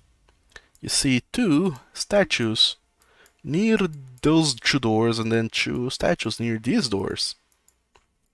They animate immediately, and they turn towards the sword pedestal, and they start moving there, drawing their weapons. Oh well, what the hell am I talking? They don't have weapons. They just go willy-nilly with their hands.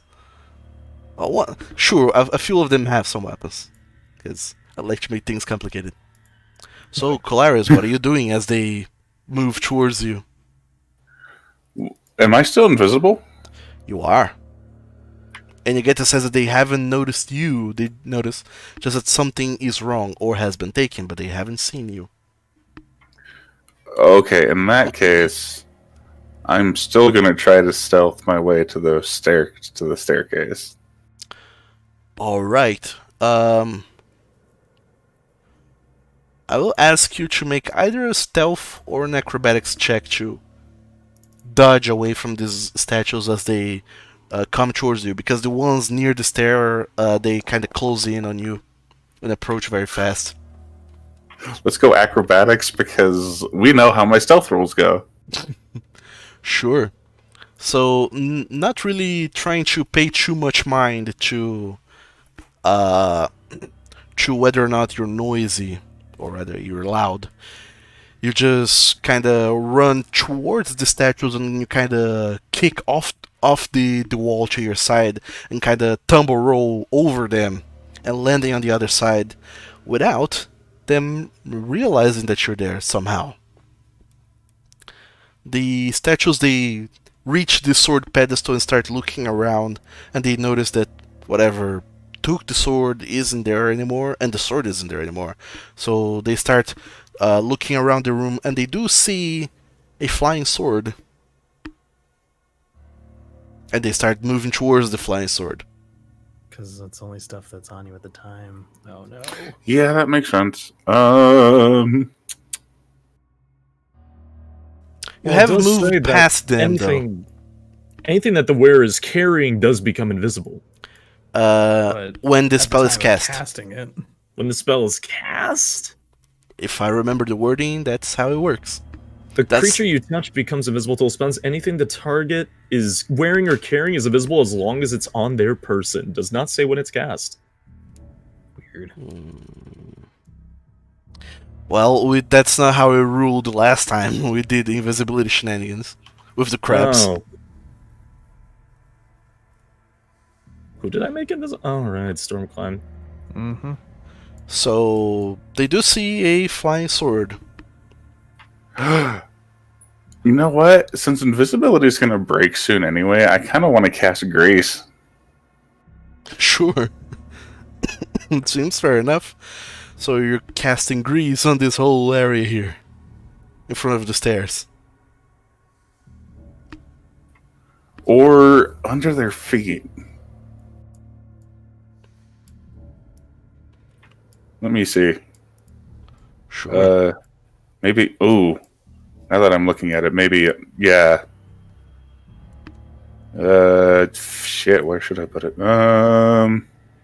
By the way, Clarice, as you, in this rush of adrenaline that fills you, you remember that there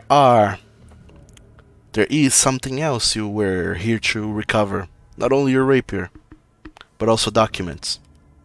You wonder if the wisest move you can do is to leave now and come back later for said documents, or if you should take the opportunity since you're already here and seize it. Yeah, but you do remember your job here is not yet done. Curse me for a fool. I'm gonna go out the door. Alright, after casting grease. Yeah, let me. You know what? I am gonna cast it just under these guys' feet. Okay. Dope. You cast grease. These 2 sets of armor must make dex saves. One of them fails. The other one also fails. Look at that. They fall prone on the ground. That's the wrong icon. I don't know that there's an icon from prone. There used to be, but I lost it. So I'm gonna use this one for now. These 2 sets of armor, they just fall prone on the ground. They don't disassemble or anything, but they do make a very loud clanging noise, and you feel like attention has been drawn to this room with the amount of noise they just made. Oh, jeez. And with the dragon outside, I might just have to worry about the documents. Ooh. You know what? I'm gonna go and open this door and see. Just quick perception, see if the dragon's moving. Sure. Make a perception check. Actually, you're just opening the door to see if the dragon's there, right? Right. Okay, you don't need to roll for that. You open up the door, and you do see that indeed, you heard a roar coming from there. Not a roar per se, but a noise. A very, very draconic noise that you recognize as something inquisitive. And you hear the flapping of wings as if they're being extended, and the creature is getting ready to just go upstairs. But not by actually taking the stairs, but just jumping up towards the balcony. You get the sense that the dragon is going to happen upon you very soon. Okay. I'm making a snap judgment. That document can stay there. I got my sword. I'm shutting the door and leaving. Alright. You shut the door, and at this point, because of you moving towards the door and then back, those 2 armors, they managed to get up at this point, but they haven't moved yet. But one of them has managed to make it to you, and he's going to get an attack on you. Okay. Because of all the time you took to come and go and such. Right. So it is going to go ahead and attack you with its delicious long sword that hopefully works. But misses, look at that. Unless a 10 hits, I don't think you will. Nah, it's armor class 15. Alright, you see this set of armor coming down with a long sword towards you, and you catch it just in time to kind of dodge to the side and evade the blade. But then when you stand up, you notice that all the other sets of armors are closing in on you very fast. Mostly because you're not moving, but what are you doing, Colaris? I'm gonna run towards the staircase and try to get out of here. Sure.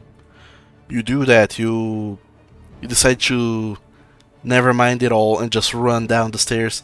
As you run past one of the statues, is going to make another attack of opportunity against you. Okay. But once they do, you're just gonna keep on running, right? Right. Okay. This one has a great sword and it comes down at you. Wow. I think you guys are not the only ones who have the bad rolls today. Oh my. Apparently. Nothing can hit anyone today. I rigged the dice. Falcon, no. I can't believe it. You quickly sheath your rapier, Colaris, and run down the stairs. And you see that the sets of armor they're much slower than you, especially when you're dashing. You're running at 90 feet and they're running at 25. They can't quite catch you. However, as you go downstairs, you exit in another tiny cramped place. Where is your... I'm gonna throw in a token for you over here and He's up at the top. delete your previous token. You're on the bottom right of the map. Pretend to be a guard. So I would probably realize that this is the second floor, and I want to keep going down. All right.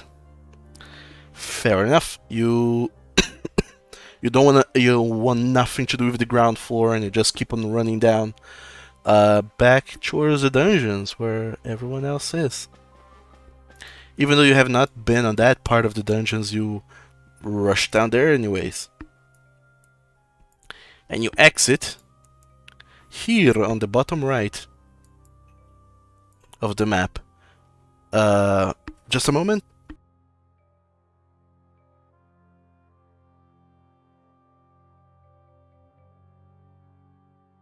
You come out of the stairs, still running. At this point, adrenaline is moving your body, and you see this whole training area.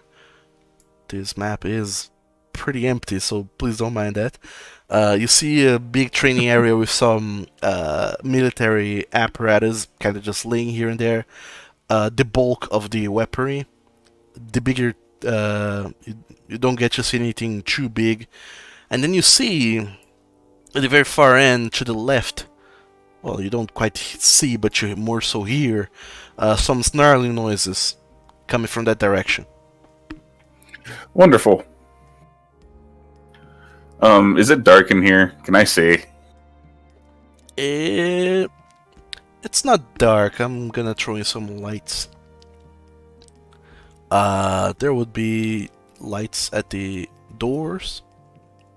Those doors. These doors.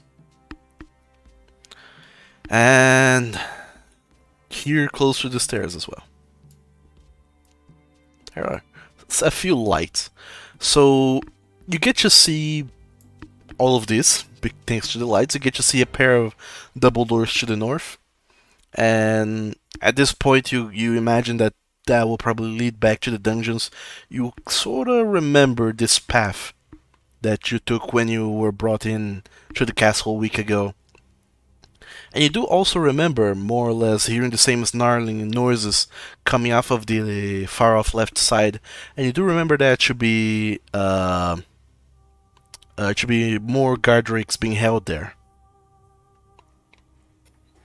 So, is it from a? Do I hear them from another room, or do I hear them in this room? They are in another room, but there's no doors or anything. There's just like gates. It's kind of like pens, Oh, okay. dog pens, or rather guard drake pens. Okay, I do want to move quietly, so stealthily towards the north double doors. Sure, make a delicious stealth roll. Let's see how they go. Don't curse it. Hey, at least you have a +7. Fair enough. The guard races do seem to be snarling as they have heard some commotion upstairs, very far upstairs, but they don't seem to pay too much mind to you. It seems like they've just don't pay too much mind to you. Some of them don't even quite notice you as you sneak by to the north, get to the set of doors, and as you try to open them, these are locked. Okay, I'm gonna try picking them. Sure, go ahead and make your lock picking roll.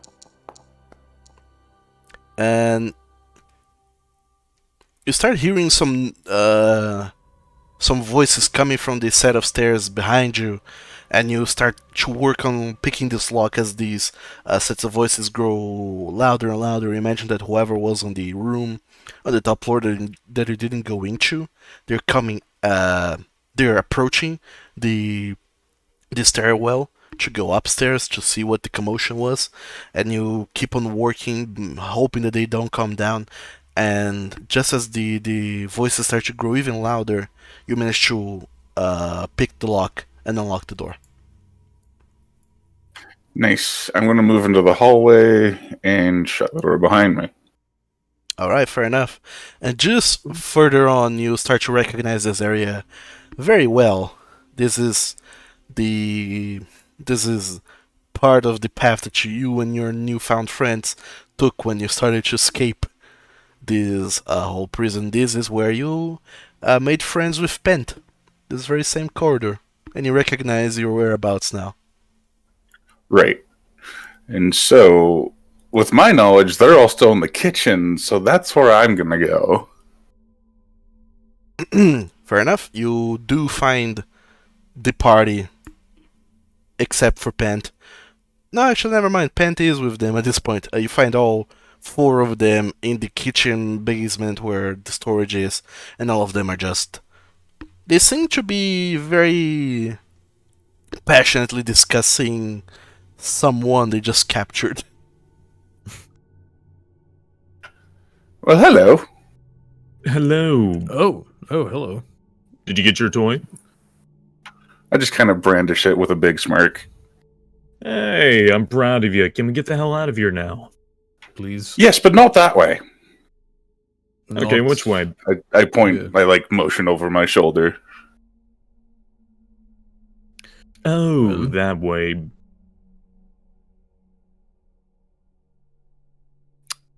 Should we go through the kitchen then, or is the front door no longer an option, or what's up? There is a dragon. Oh, He okay. might be distracted. I don't know. We should probably try to move while whatever has happened has happened. You didn't get caught, did you? Not by living things. Well, that's good at least.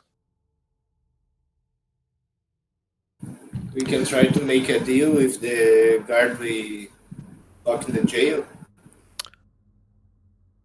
That would require having to go back, and you said something about somebody down there?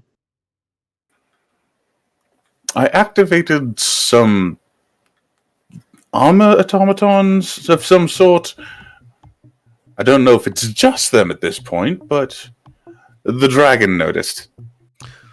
So let's just assume that we are leaving post haste right now. Should we Agreed. up through the kitchen, out through the front door? That is as far the best plan as I can tell. All right, lead the way. You So yeah, move to the next floor, pick up pen as soon as we can. Right, fair enough. So you're just picking Pent and making a mad dash for it. Yep. Okay, fair enough. Yeah, we got 3 guards. Yeah, not bad. Okay, so because you were pretty stealthy most of the time, and the commotion that you inadvertently made is kind of far away from the main hall. As all of you go up to the ground floor, you do see that the kitchen staff, they seem very surprised to see you all, as they were expecting just the guard, the local guard, to be working on this, on the rat extermination. They didn't expect to see strangers like yourselves here. Exterminators, job's done. You're welcome. The kitchen staff, they kind of just look at you with wide eyes. They don't make any motion whatsoever to stop you or be in your way. They just kind of shrug. They don't shrug. They just kind of stand there. And I imagine you at this point, Colaris, you're leading the party, right? I probably would be, because at this point I am familiar with the layout. Mm-hmm. Fair enough. So, all of you then, following Colaris, you find yourselves in a big hall, along with Pent, your friendo. And as soon as all of you exit through the kitchen, the couple that is at the corner, or were at the corner, just hanging out together, very amicably, they seem to notice. Well, they definitely notice all of you, but they stop, kind of embracing one another, and one of them seems to make a motion to reach something on their waist. Point over there and go, I would recommend against it. Just one big recommendation.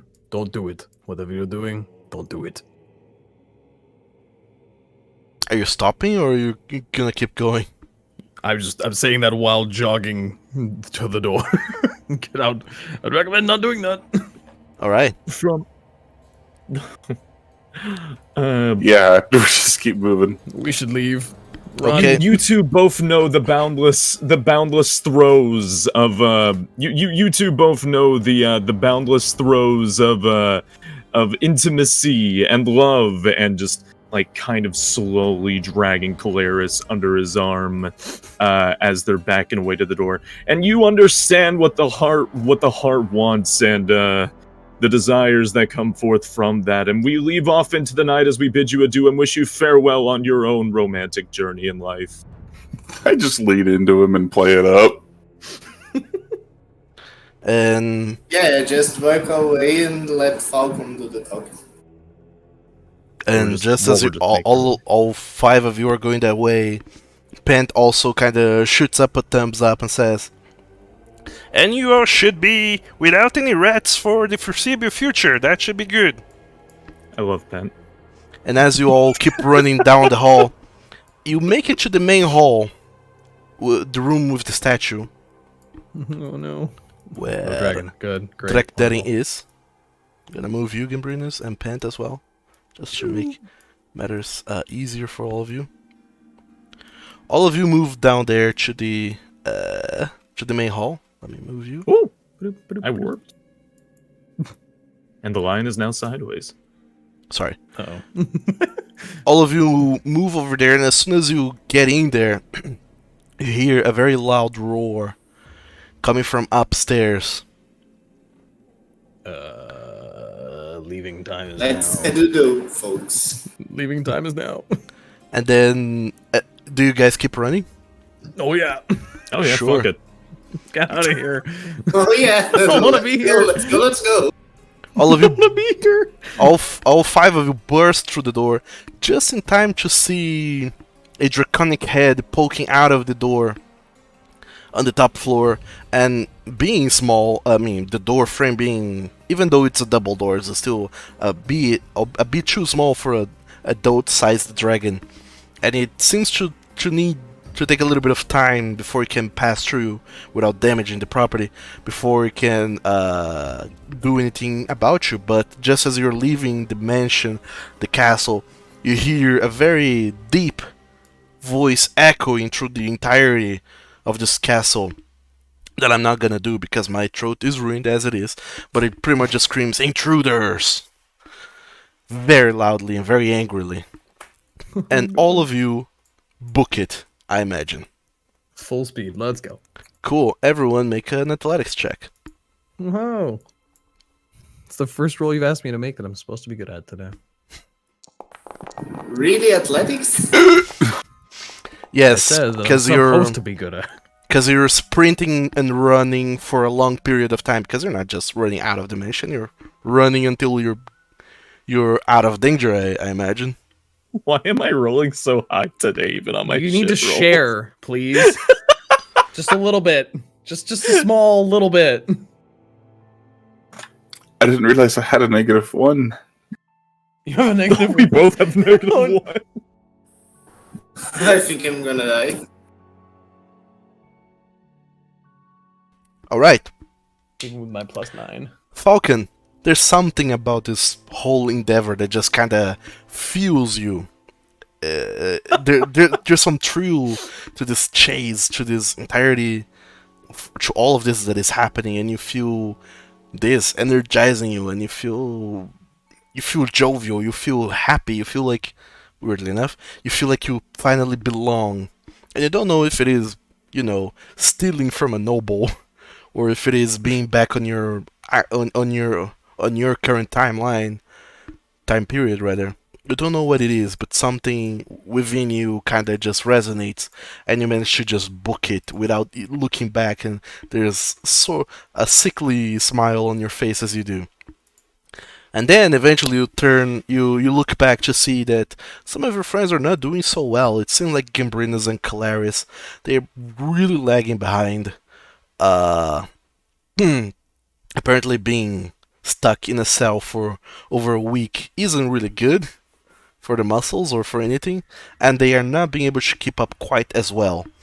And Drectarian himself, despite being a good athlete, is still kind of fiddling with his belt buckles and other such things that he didn't quite get to fasten and properly attach to when you were hastily just getting your things to fight some guard drakes. And he kind of gets caught up in it, and all of them are moving a little bit too slow. However, all of you manage to keep up your pace quite a while, following Falcon, and Falcon just seems to be full of energy and just books it, ignoring everything beside him. There's a lot of people on the streets that just looks at this group running away from the castle, and noises, guards kind of just lifting up their spears into the air and shouting intruders and enemies and foreigners and other such things in Draconic towards the entirety of all of your group.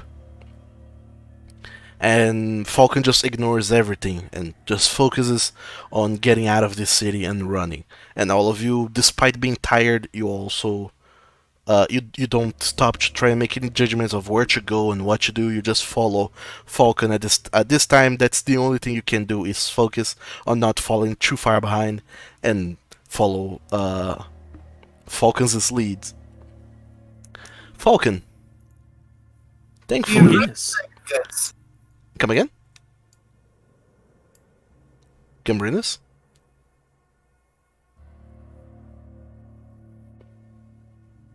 Did you say something? Oh.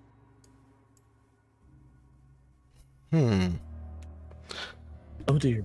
Anyways, as all of you are running, Falcon, you don't know why it is, but you sense that you should just run off into a direction. Make me a wisdom check. Wisdom. Okay. Oh, just flat wisdom. Okay. Just flat wisdom. What type of roll? Oh. Ah. Oh There boy. it is.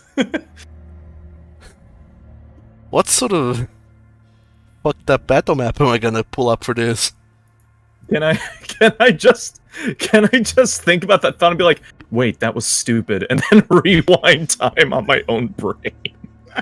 Sure. Like, wait a second, that idea was stupid. This idea is slightly less stupid. But only slightly. Falcon, you think to yourself, oh, now that I'm out of the city and into this road, there's a big ass forest over there. Maybe I should just run into it. But something in the back of your mind tells you that's stupid. You shouldn't be in a forest. Maybe that is the forest and you want to avoid the forest at all costs. So you try not to go over there. But then you think, maybe I could use the forest as a cover after all, kind of just be on the edge. So you do lead you and your fellows towards the forest, but not full on into the forest, but kind of just coasting it a little bit. You The best bad guys, ideas. We stole his good rolls. We Oh. did. those rolls are gonna Are- kill yeah. you. I knew Yeah. at least one. I mean, it had to happen. If someone else in our party is now rolling above 10, I'm calling absolute BS. So, Falcon, as you are running, eventually you get into the forest, at this point not minding what kind of forest this is or isn't. You just run and kind of trying to coast it, go a little bit deeper into it, but not too much. Trying to always keep the tree line in sight in case you need to yeet out of the forest. And as you start going, you realize that a little bit farther ahead, there seems to be a fence. And you get too close to the fence at some point, and you realize this is the divide for an orchard.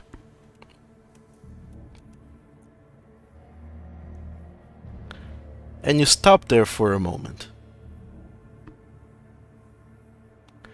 After you do, all of your fellows behind you, they also stop to catch their breath. Mostly because at this point it seems like Colaris and Gimbrinas are just gonna collapse if they keep on running. Oh no. Where are we going?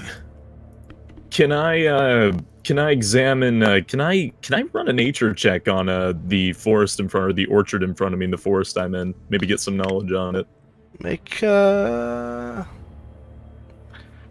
intelligence check. Okay. Straight up intelligence. Doo-doo. Ooh.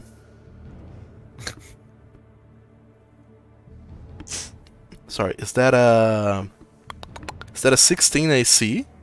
Zexay That is is 16. This is 16. Ooh, add 6 to that. What?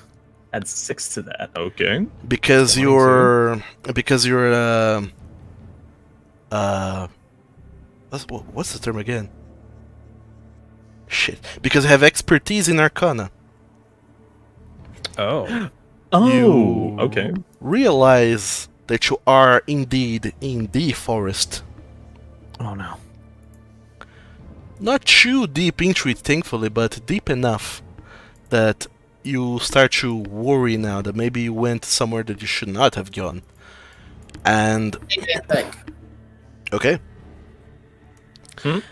And as you get deep inside this forest, and near this orchard, you try to think to yourself, what do you remember of it? But you don't remember anything really. There's a huge blank in your mind as you try to recollect anything from this place, and just nothing comes to mind. You remember the figure, the creature, at the plane of time, and you wonder if it has taken your memories forever, or if you're gonna recover them at some point. You're not sure, but you give pause and think on it for a little bit. You know for sure that this forest is magical, but you don't know anything about its properties from memory. However, thanks to your very high Arcana check, you know that this orchard is within the area of this forest, and this forest is you sense something in the air, something you have felt before. It's a weird sensation of when magic is volatile and hard to control. You get the sense that there's something about magic cast in this forest that doesn't go quite as it should be. You fear that if you cast some spell here, a wild magic effect might happen. I was about to say, can I just straight out say what it is? Because I think I know what this is by all the given hints. You do.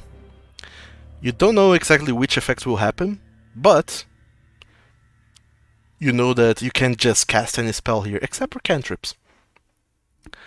But just as you're having this realization and everyone behind you is panting heavily, all of you hear the roar, the very loud roar of a dragon that seems to have given chase to you. Oh no. Okay, so, one thing. Okay, which, on a show of hands, which ones of you can cast magic? I just kind of cock an eyebrow at you, like, yeah? Okay, you, lime person. I mean, He said he would be right back. Oh, he's a cleric. I didn't see that. He is a cleric. He's a cleric. so if Okay, I'm that just counts- gonna hold up his hand for him. Okay, Pen, do you know magic? Pant just kind of looks at you and says, I don't really know any magic, but I know how to fight. Okay, yeah, that's fine. Alright, no magic. No magic in this area at all. This orchard, it's a thing of wild magic. If you go in there and you cast anything, it's gonna go a little, oh, what's the layman's terms that I heard, in that other place? Right, funky wucky. Very elaborate speech, as ever. So, Yeah. Falcon, as you give everyone this warning that things are about to get funky donkey, the roar of the dragon is approaching and coming ever closer. You fear it'll be upon you at any instant, but We need to move right now. you don't imagine you can't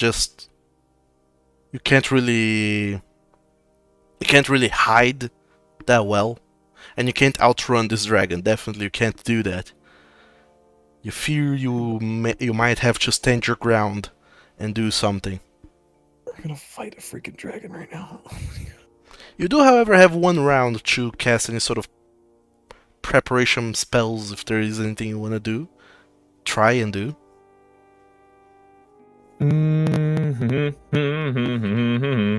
How big's the So- orchard? I don't really know. Are we going to stay out of said orchard and fight?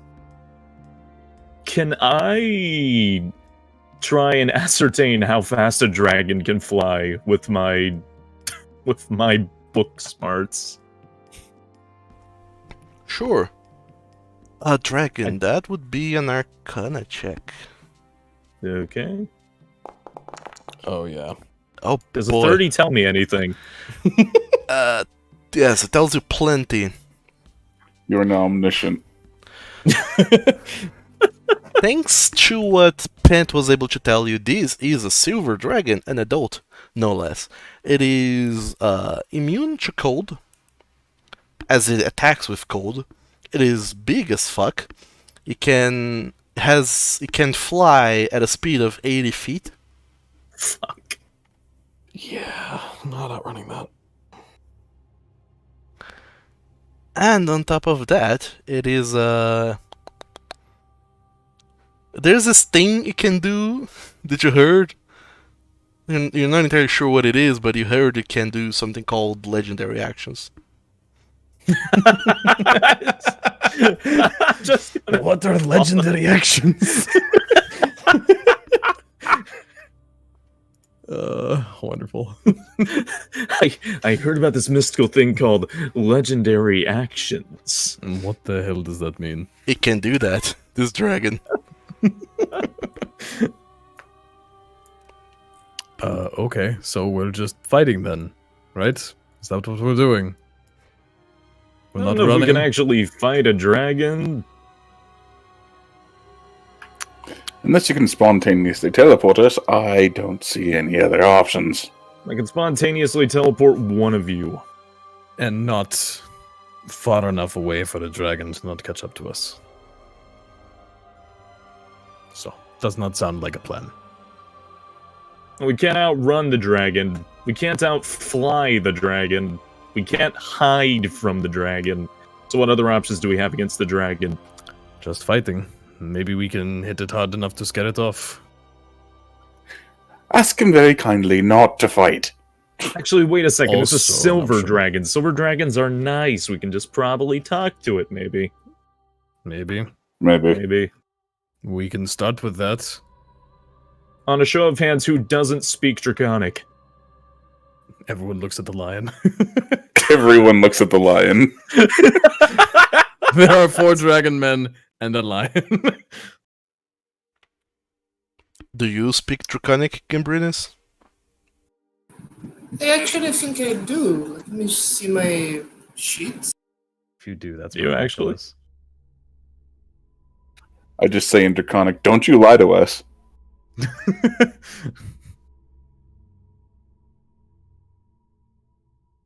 I whisper under my breath, anybody who can understand Elvish is an asshole in the Elvish. I just Please, Elvish. Well, the lion speaks Elvish. Good to know. I glower at you.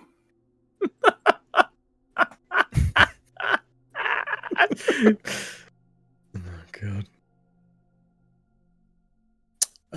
Okay. So, any I- prep, or are we doing Yeah, this? I'm looking through the bag right now, being like, what can I use against the dragon? Sorry, Gambrinus? I couldn't find in my character sheet my languages, but I remember I had one slot open. So if I hadn't Draconic, I got Draconic now. Okay. Okay. So, you remember you do speak Draconic after all. Hey, Jack Darren, you're basically a dragon now, right? Kinda.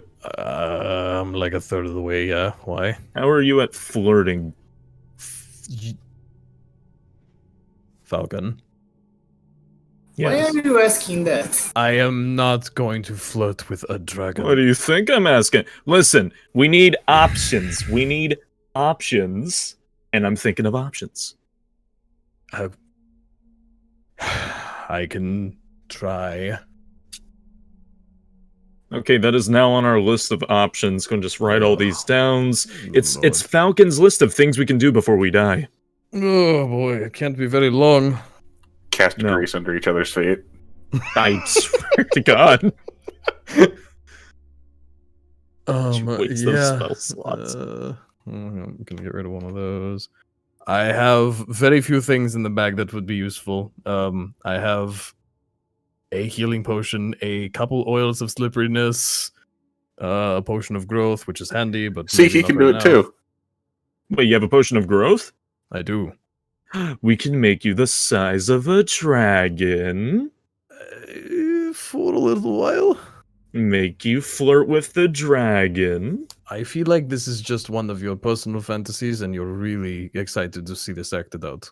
I don't know what you're talking about, Falcon says with a grin on his face. Okay, that's plan like F. Let's figure out plan A through like G now. Alright, so we're all going to talk to the dragon. Is that our plan? I think it's not a bad idea, unless it comes in and, immediately attacks, in which case, probably just fight. Okay, But talking is good. talking is good. Talking is very good. We'll start with Hey. talking, and if it advances beyond that, I guess I can try flirting with it. Here's another fun thing. We should like spread out. No, Yeah. really. No, really. Ice breath. Ice breath. It can make legendary actions. I don't even know. That's something you read in a book somewhere. That's what it said. I was reading the book and it said, "Warning: may cause legendary action." I feel like that's... Yeah, you need to read better books. I think he just misread allergic reactions. Do you think That they have an seems allergic more logical. reaction? I wouldn't know to smart what. You're asses. the Arcana Master here. Perhaps they're unusually allergic to black-scaled smartass dragons like yourself. I do not know if they have an allergic reaction. Okay, Alright. all right, but we have a plan. We have a plan. Talk first, and then maybe fight if that does not go well. Okay, all right. Still hoping to try Plan F. So the plan is talk, flirt, and fight. I mean, that sounds like a good Friday night for me. Anything we can make into a flag. A flag? A flag. Why a flag? So we can write SOS in Draconic.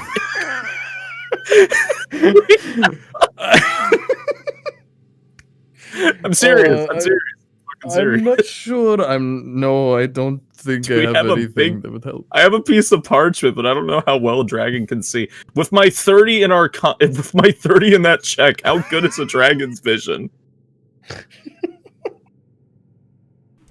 A dragon's vision is fairly good, so much so that it sees you and starts to dive in to land near you because I've given you Oh, no. more than enough time to prepare. Yeah, that's totally fair. Like use illusory script to write SOS bring beer. Help!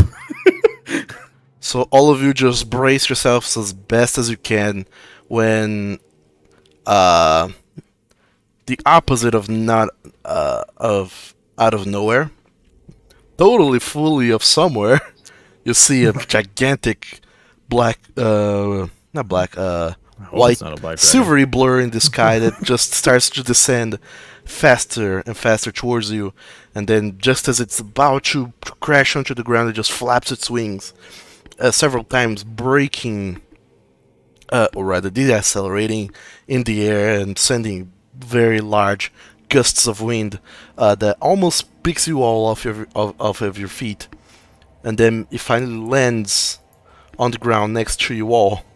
Let's out. Sorry. Let's out. Just a moment. It's okay. Take Don't your time. die. Yeah, don't die, please. We like you. I like you. Understatement. Also, I love how it's called Plan F for flirt. Yeah, that's what I was thinking. I didn't want to I'm say glad it. I was everyone hoping- noticed this. I was hoping to play that card later. I was hoping Drac didn't know.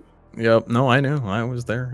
I mean, I he am might not. so He was proud of thinking you. like player me is like F for flirt, but character is okay. That's like the last plan. Let's figure out A, B, C, D, E first.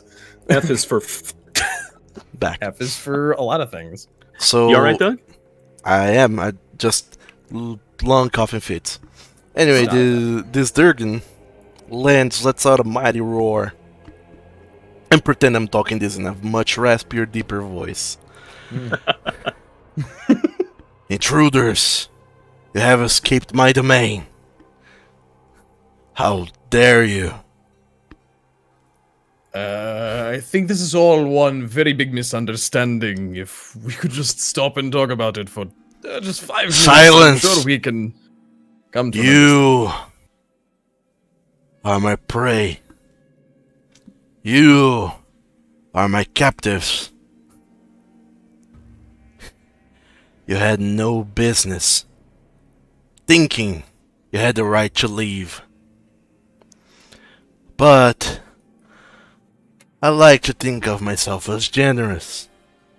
And now I'll allow you to come back into your cells. if you offer me one of you as a sacrifice. Wait. So you want a sacrifice to put us back into the cells? This which you have done is a great disrespect that won't be tolerated. And one of you will be put in the gallows to make a fine example of what happens to those that run. Hold that note.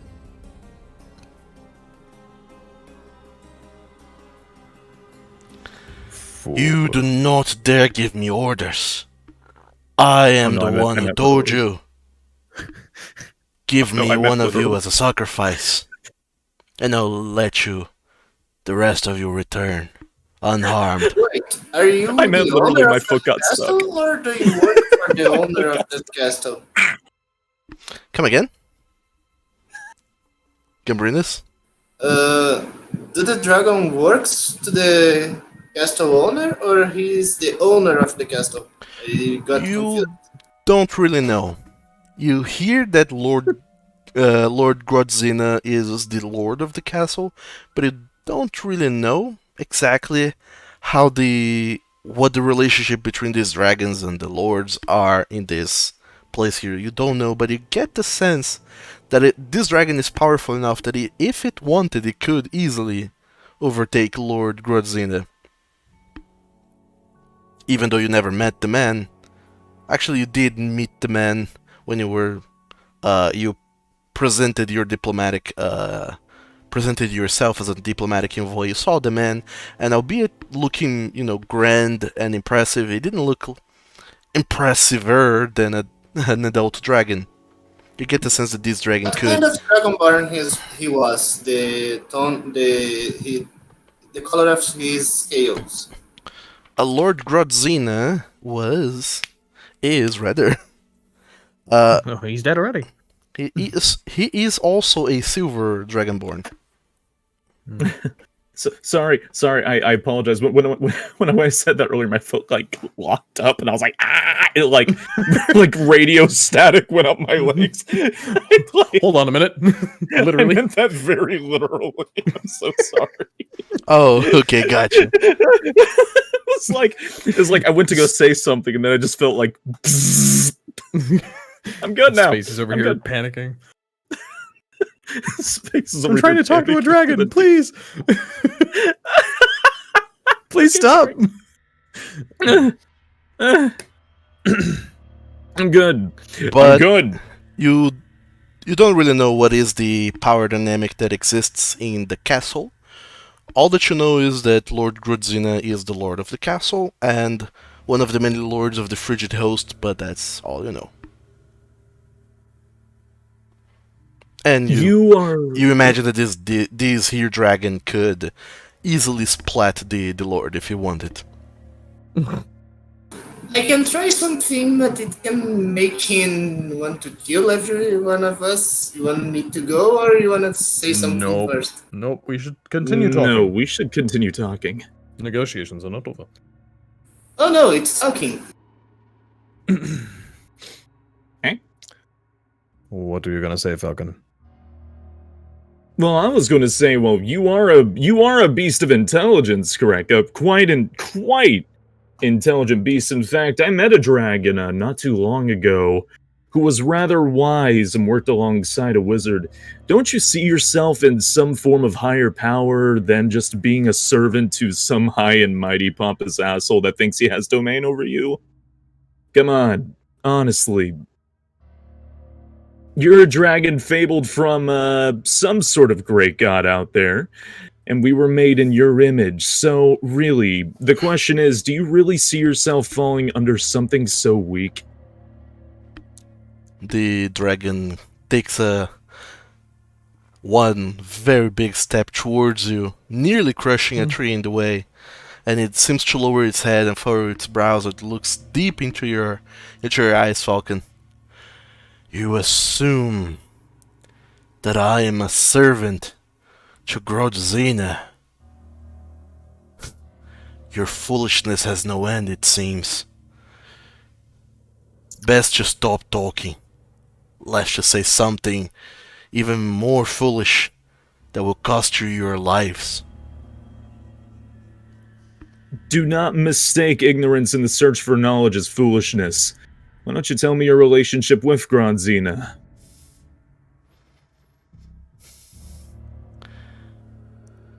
You wish to know too much for a prisoner. I am far more than a prisoner. I'm not even from here. Why Oh, are how they do you your know? prisoner? Yeah, why are we even there? Actually, to come up onto this, I don't even know why I'm here. I'm not even from this place. You presume to delay me with idle shattering. I see what you are doing. Building up time. I can hear your hearts in your chests beating faster than ever. You're all out of breath, exhausted after all this running. You're trying just to recollect yourselves before dashing away again. That is the behavior of prey such as you. I don't think running has crossed our minds. I am personally quite in awe of your appearance, in fact. Is that so? Do you wish to be the sacrifice? To allow these other prisoners back unscathed and unharmed? Dragonborn. I do not think sacrifice is really what I'm going for. Perhaps there's a different way to appease you outside of such paltry things as prisoners. Dragons, much more powerful. It's just one castle, isn't it? Why care about 4 prisoners? This is not just 4 prisoners. I have in my troll a son of the Delmirevs and a son of the Dokus, a priest from other lands, come here wishing to know our secrets. And you, warrior, I don't know where you are from, but there is Speaking value of- in you.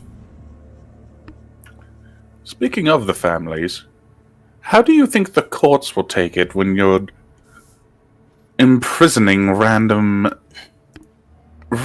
people? That can look good on your house. How look it looks on yours, to know you're so weak as to get captured. To know you to be so shrewd to try and invade our domain. As far as I can tell, you lost all proof of that. We need no proof. You are in our land, and we do as we please in here.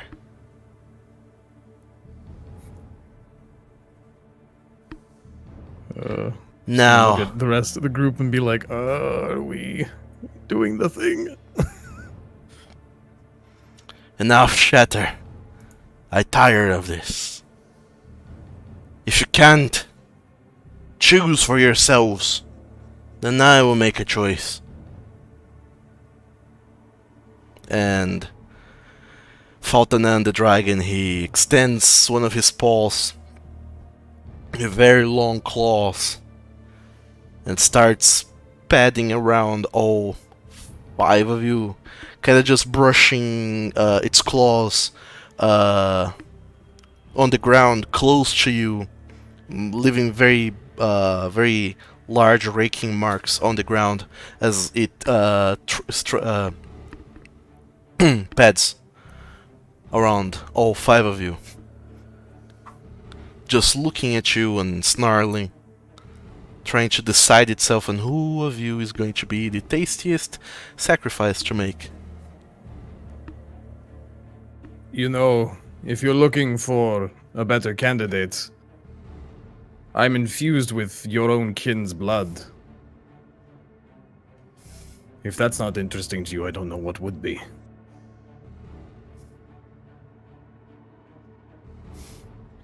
Infused with blood of our kin. Is that the point you have stooped to?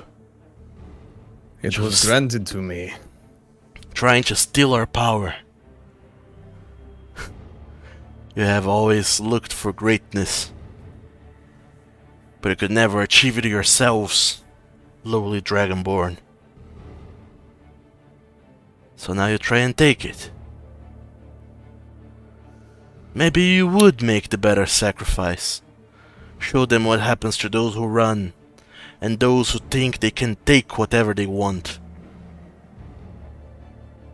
And then it starts padding back to you, shaking the ground as it does. And now it gets really close to you, and you can feel the air around you, Draktharian, getting incredibly cold as its snout gets very close to the entirety of you, and it starts sniffing at you and looking at you with its eye from practically inches to it. And it seems to recognize something draconic, more raw within you.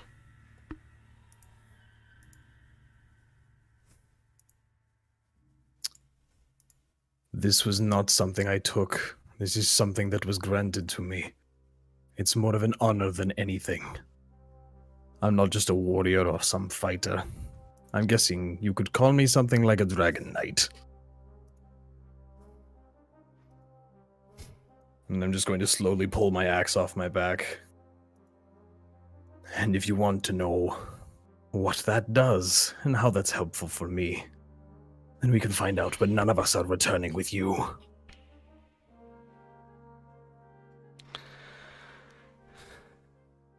It seems to let out a shrewd smile as it looks at you, unsheathing your axe and getting it in your hands.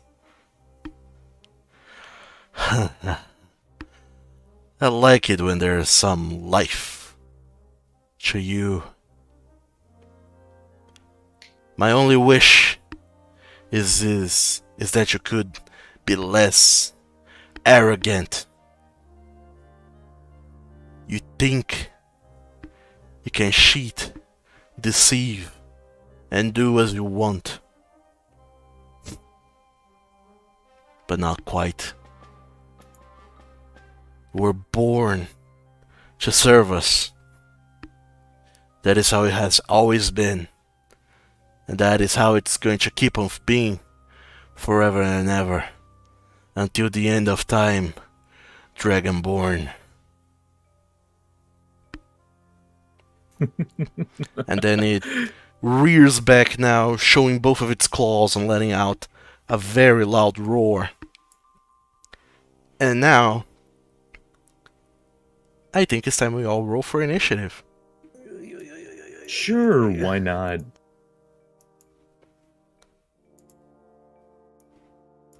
Please don't screw me over, dice. This time, please. Okay, that was not great.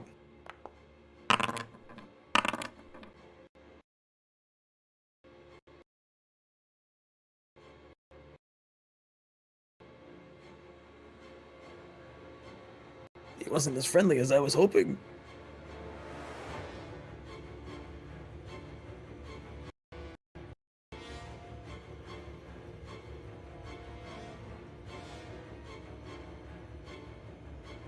Alright. You suck at fitting. I wasn't. Look on the bright side, you all beat it in initiative. Yeah, thank goodness. So, Falcon, thankfully you're up first. What are you doing? Just measuring out some things and pulling out his staff and pointing it towards the dragon. Oh no. Oh boy. You know, I've seen a world where there's far less of you. And now that I've seen a fine display of your ignorance, I'm starting to see why that is. And I'm going to cast Blight. Yeah. Wonderful. Wait a moment. Blight. Is it a blighting Blight. staff? Or is that your earth staff? No, I'm just pointing the staff and I'm casting you're just Blight. being I'm not threatening. using the I see. staff's magic. Be No, like, I'm wait. just being threatening. He's posturing. Yeah, no, I don't Gotcha. have a staff of Blight, I promise. You're flexing. Okay. Do you have Blight? I do have Blight. Oh, who knew? Okay, go ahead and cast it. What do I do? It's a con save, I believe?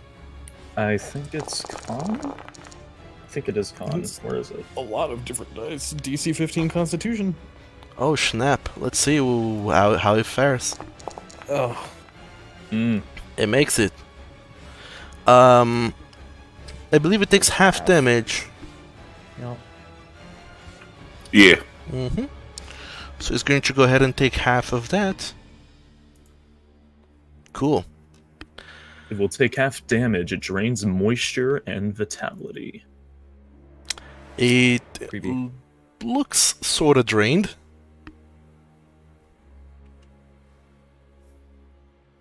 Coming out the gate with good damage. Are you doing anything else, Falcon? Yes, actually, I am going to... Run away!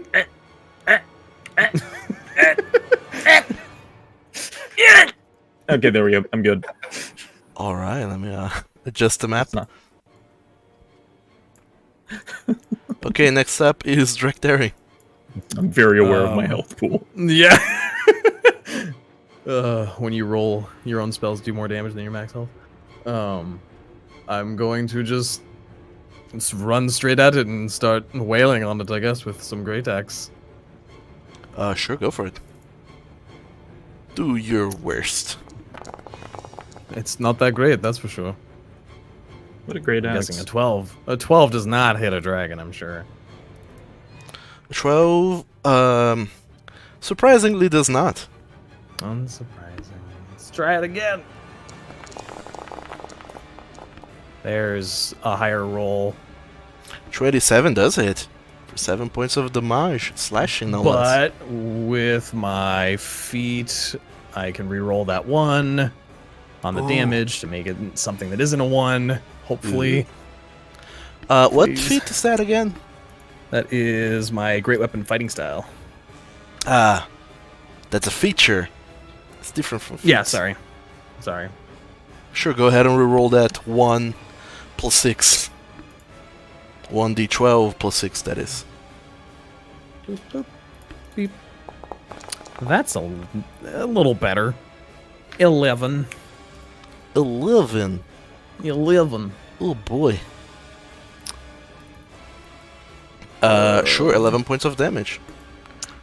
To the Is this a dirk. bonus action? This is not. Okay. And that's my turn. I forgot I need a dice to keep track of legendary actions. They're a thing. Did you move the dragon? He scooted the dragon over 1. Did I? I shouldn't He have. did. I Sorry. moved You up did. a bit. Did a little scoop. Wait, Did the here? scoop. He was there. Yeah, that's where he was. Sorry. I'm just moving all of the noticed. things at once here. Oh no, you're good. It's keybinds. It's all BS. Okay.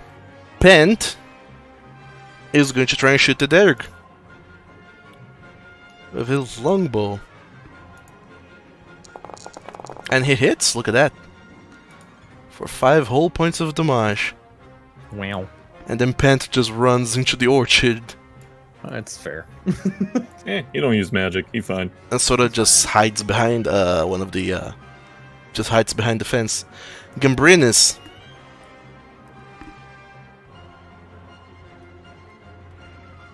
Yeah, I think I'm gonna try to use my wand to see if we can do some damage. Okay.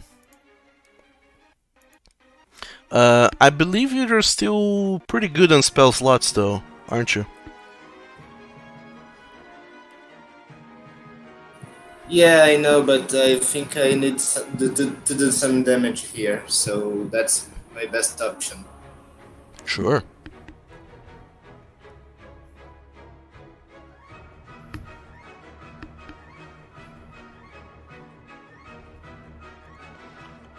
Since we're here, let me read something on legendary actions. Probably good to know. Yes, I wonder if it can take legendary actions before it gets to its turn. It can take legendary actions whenever it wants. That's the point It of has to legendary be action. at the end of another creature's turn. Yes. Yeah, I don't but think it works at its turn, but it works at the end of anybody else's turn. Yes. if surprised, it can't use one until after its first run in the combat. It is not surprised, so it can. Yep. Good to know. Yeah. Gambrinus? Yeah, I was catching up the roll, so I will lose 6 charges, so that will be 8. No. Yeah, 8 magic missiles. Whew. Okay. Roll some magic missile damage.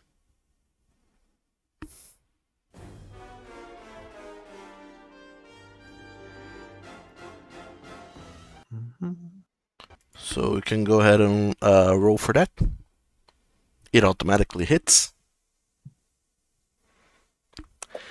And it's up to you if you want to roll individual dice or roll just the one and multiply it. He seems to have rolled individual dice. Okay, 29 points of damage straight towards the Durgan. Okay, several blasts of arcane energy starts pelting the shiny scales of this Durgan. 8 to be exact. Are you doing anything else, Gimbrinus? Moving or bonus actioning something?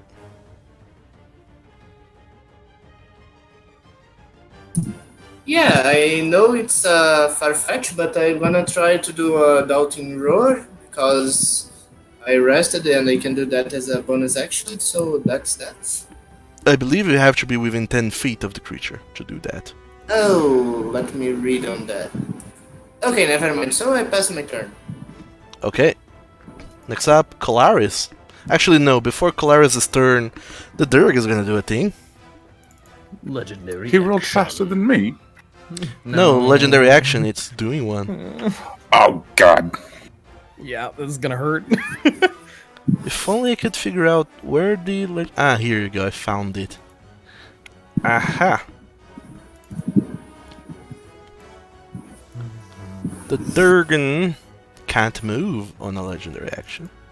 It's just Nice. going to go ahead and... Gosh dang it, I use it... I wish it told me range on those things. Okay, it's just gonna go ahead and it's going to do a wing attack Oh boy. on both Colaris and Drectari. I need the two of you to make a dexterity saving throw. DC 22. Colaris, you have advantage because of Uncanny Dodge, I believe. No, Uncanny Dodge. Or evasion, I can rather. use my... Evasion works different. Evasion is for dexterity saving throws. Yeah, But it's just but- if you succeed it or fail it, it's no damage still. Sorry. So, if that was a failure, I still take half damage. Yeah. It was a failure. So, both of you suffer 13 points of damage, Ouch. and you are knocked prone. Oh, boo.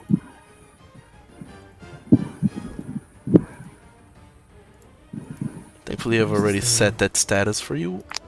Should be prone. And that's it. Next up is Colaris. Is it a full action to stand up from No, prone? it's half your movement. So 15 feet. Oh, half my movement. Okay.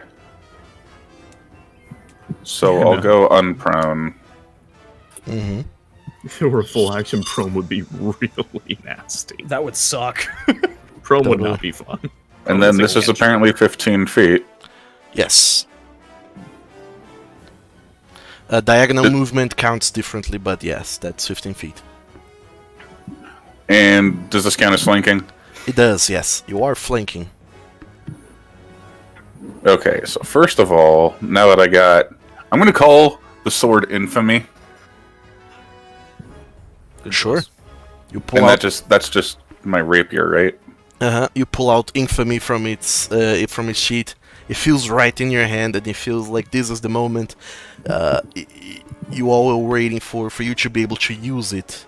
You probably didn't expect to use it so soon after retrieving it, but you have it, and this seems like the best moment to make use of it. Don't mind me, I'm just doing math. Oh, wizards doing math with circles. The worst kind of math. Dude, it's my job. It's my job.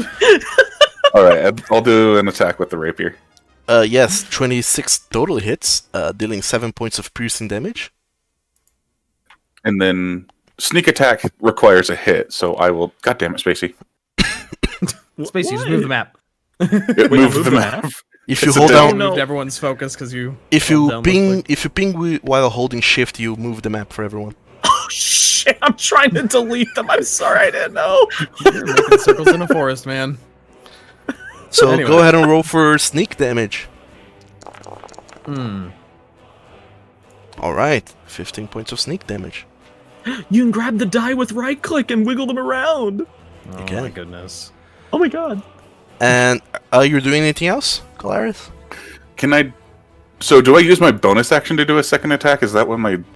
Yes, if you have another weapon and your He should have rapier- extra attack because he's level. No, 7. rogues don't get extra attacks. What are you talking about? Do they not? They don't. Nope. I've I have never played a 2 rogue. weapon fighting. Oh, so whatever you need that an is. offhand weapon. And it is a finesse weapon, but it's not a light weapon, so you can't do that with rapier. So you need like. A Oh, dagger. so is it 2-hand? Like, I do have daggers. Yeah, but the weapon you use to make the first attack needs to be a light weapon for you to be able to attack with another then. Okay, Oh. that's fine. So the rapier is a finesse, which allows you to use dex, but it's not a light weapon, so you can't two-hand attack. That's fine. That'll be the end of my turn. Alright. Sure. Can't do much else, don't have movement. Okay. You do have still your bonus action. I don't know that you can do anything with your bonus action, though. Yeah, that's... It would have been an attack, but, yeah, that I don't think if there's anything I can do with it. Sure. Fair enough. At the end of your turn, Faltonan's going to use its another legendary action to attack Drakterin with its tail attack. How rude! It's even his turn next. How dare he? And because you're prone, he has advantage. Would you look at that? He sure does. Wow. Oh my jeez Louise! Does a 32 hit? No, absolutely not. Yeah, of course it hits. Are you kidding me? Oh, does it? Well, yeah. My Yeah. AC is 16. I love asking shit like that. You suffer 14 points of damage. I think I just suffer in general. Unfortunately, you don't have any reactions to change that or No. anything. Nope, well. I don't. And then it rolled a 19. Yeah, I know. And then I'm very is lucky. its turn. What in the world is it going to do?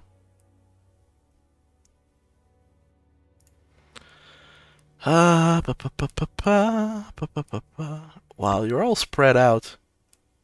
Yeah. You're smart.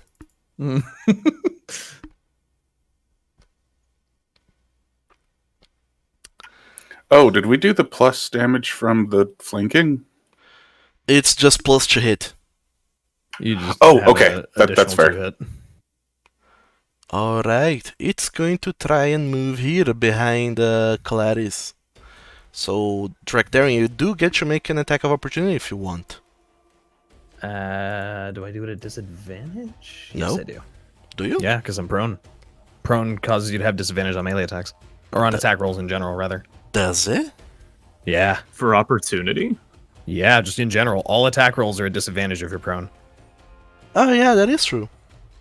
So, Would you look at I'll that? certainly give it a shot. Go for it. What is it, control? Yes, control for disadvantage. Oh! Well, that's pretty good for being a disadvantage. 22 does hit. You do Yeah. a 12 damage. you do a nasty sort of like a what's it called, breakdance spin on the ground, spinning your axe around, coming down on the man, and cutting him a little bit, cutting him up a little bit. And then after Fulton moves, it's going to go ahead and use its breath weapon. Oh no.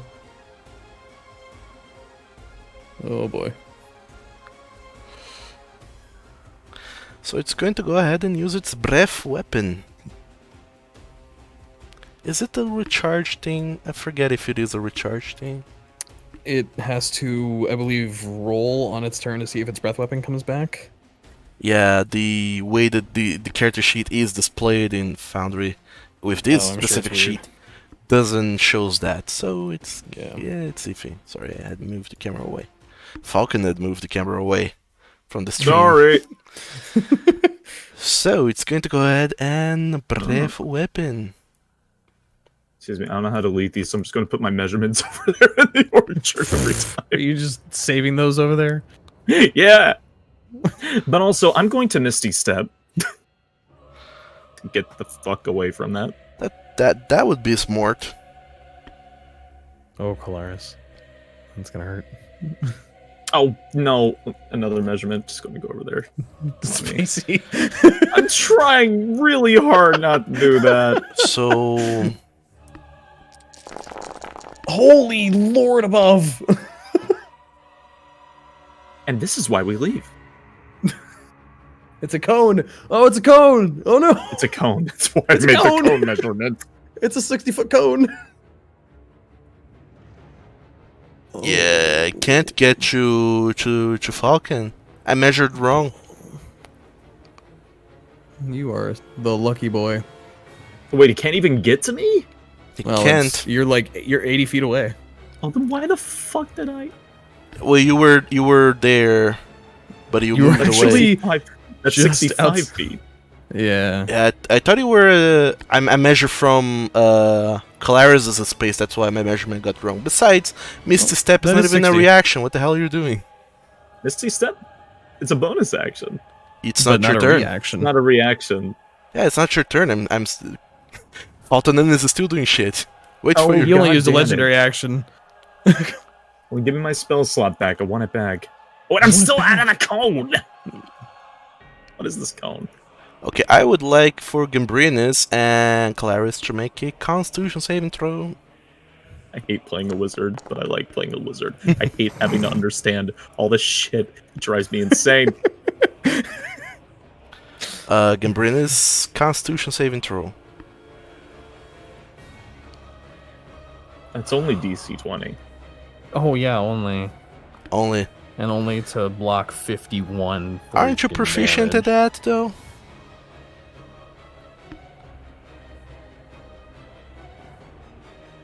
Gambrinus? Is rolling. The I think it just takes time to come from. Oh! it's coming from D&D Beyond. Oh! Coming from the beyond. From the I beyond. Rogue saves are Dex intelligence, so. Oh my goodness, you shit. save! Wow, Good lord. How you actually saved it. you're a That's lucky good, boy. because then he can heal the rogue.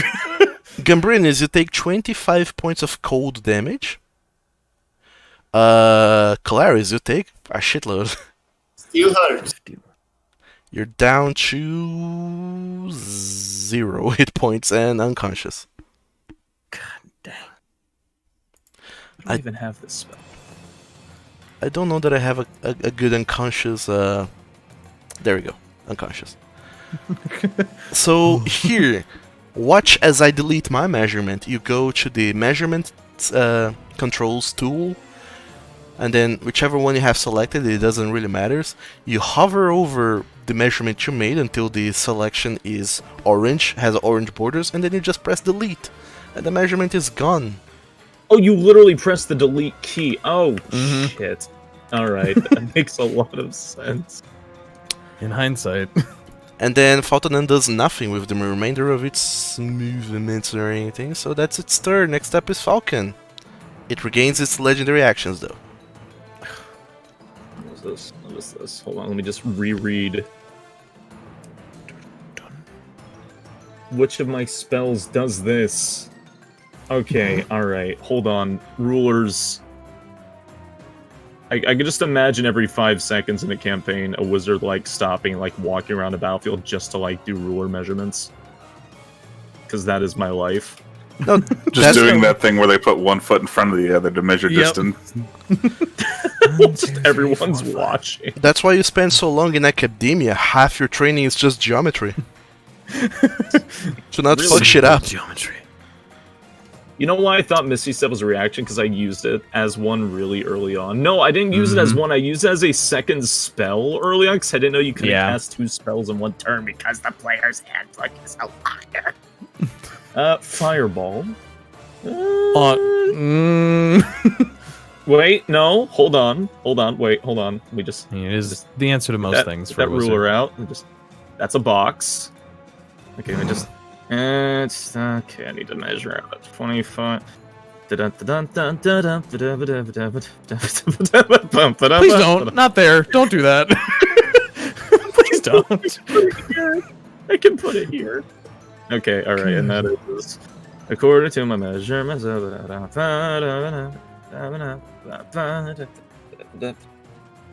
I am done with my geometry and I cast fire. Okay. Cool. I'm done.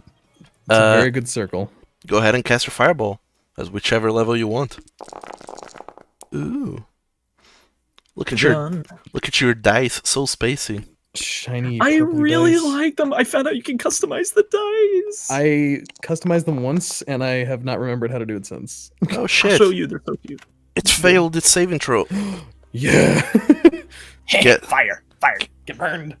guess who's using its legendary resistance? Oh. If it Oh, fails a saving I'm throw, never expecting to full damage. he can choose to succeed instead, and he has done Yep. so. Wait. Only half of that.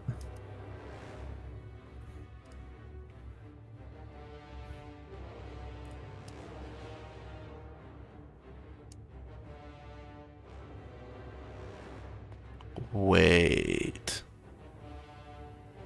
What? Oh no, yeah, it already has all of its legendary actions.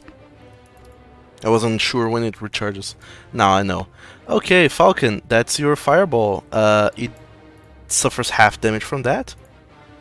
And let me do quick maths. Boom, boom. Yeah, it's good. Are you doing anything else? Let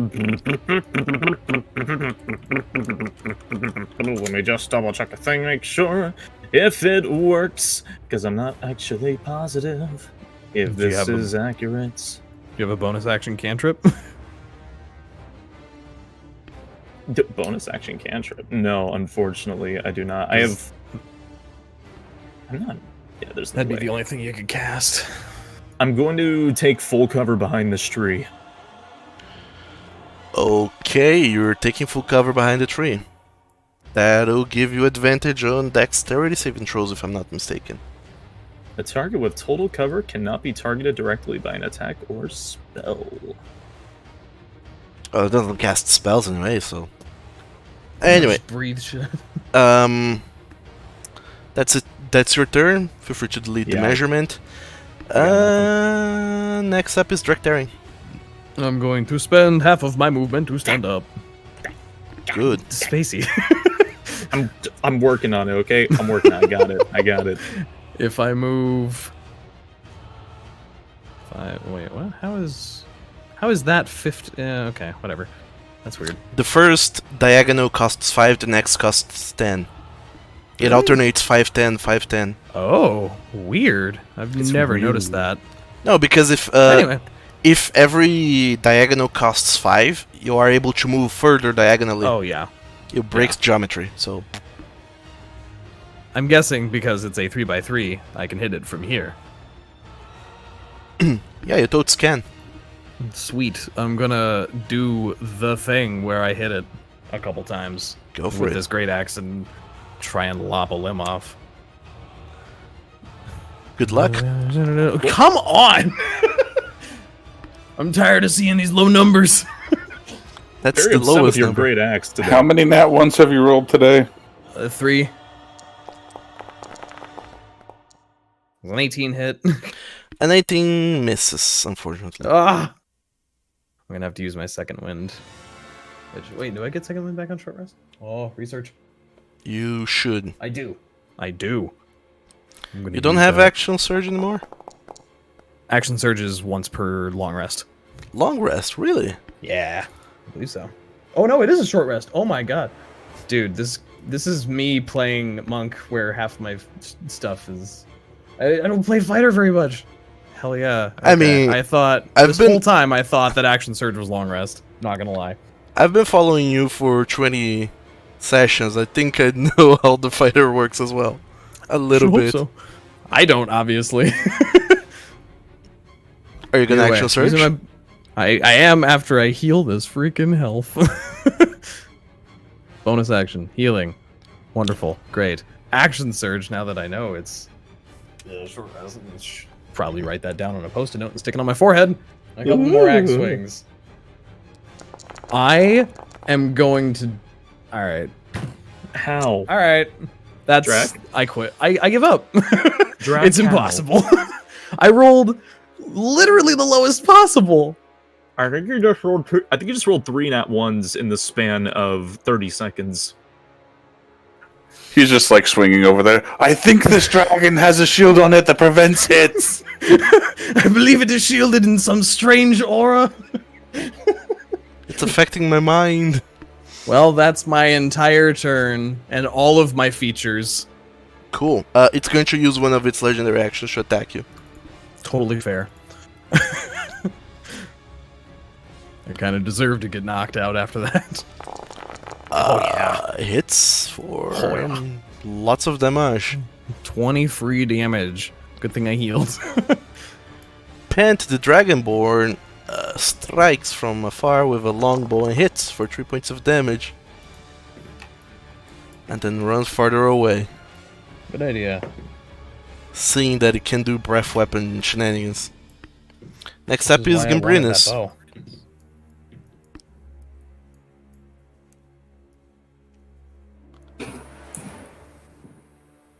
It's me. It's my time to shine, I guess. Go, shine.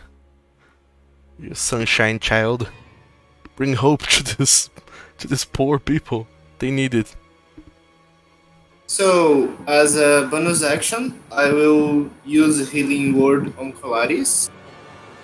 Mm-hmm.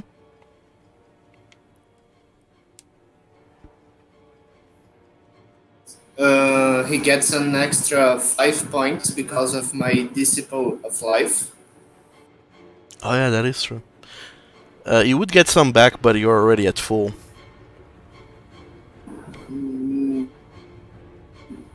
Okay. Oh wait, are you at full? No, you aren't. Oh no. Yeah, you didn't update on Yeah, I took half of that damage before. yeah, so you. I get 5 points. Mm-hmm. Are you casting this spell at which level? 3rd?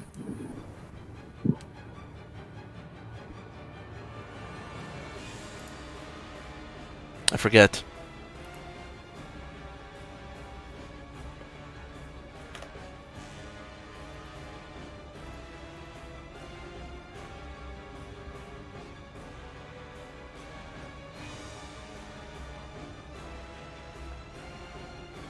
Gambrinus? Hey, did my healing, did it roll or not? Doesn't seem like it rolled. Okay, I'm It's gonna also try sitting it in again. D&D Beyond, just not rolling. Yeah, nothing rolled on D&D Beyond as well. That's weird. Roll it again. There you go. We Worked did. that time. Ah, there you go. Anywhere that's 14 plus. Are all the pluses in there already? Is there another +5 on top of that? No, I believe that's the +7. That's wisdom modifier +5. Plus imp. Oh, you and your German. Sorry, I've been practicing German a lot. It just comes out. Mm-hmm. And on top of that, wait. At which level did you cast as a spell? 30. Okay, so you actually get. Oh yeah, sorry, that's 5, and you recover some health as well, 5 as well. That's your bonus action. What else are you doing? By the way, Calaris, you recover that much. I'm gonna try to cast Bane on the dragon. You can't. Because you already cast a spell this turn. You can only the only thing you can do is cast another spell that is a cantrip with a casting time of 1 action. Oh, okay, so hold that. Alright. You could also use your channel divinity feature, which you have. Yeah, but it's not gonna be much useful right now, I guess. The preserve life. Oh, but it's up to you. You can do either. Well, you can do one or the other. Yeah, but the preserve life, I can't go beyond half their maximum health, and it's kind of close to that. Oh yeah, true. Fair enough. I was thinking that, but it has a limit. It's a little heal, but not much. Sure. It's not. I rather told that. Okay, go for Toll the Dead.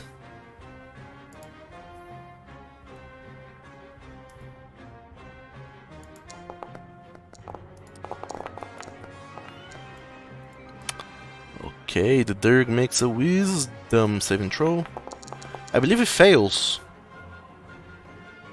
And suffers 14 points of damage. And Okay, that's something.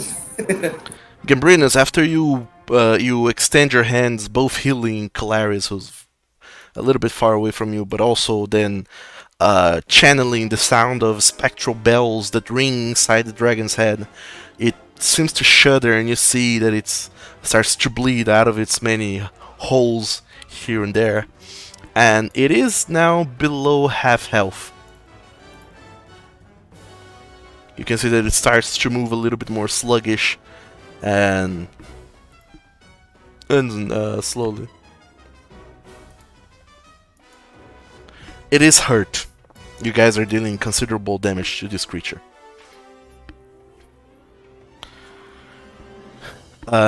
Is that your turn? You still have 35 feet of movement. Can I try to say something instead of doing something else? You already used your action and bonus action. Okay, I was gonna just say something, but never mind that. So I pass. Okay. Next up is Calaris. You're prone on the ground in front of the dragon.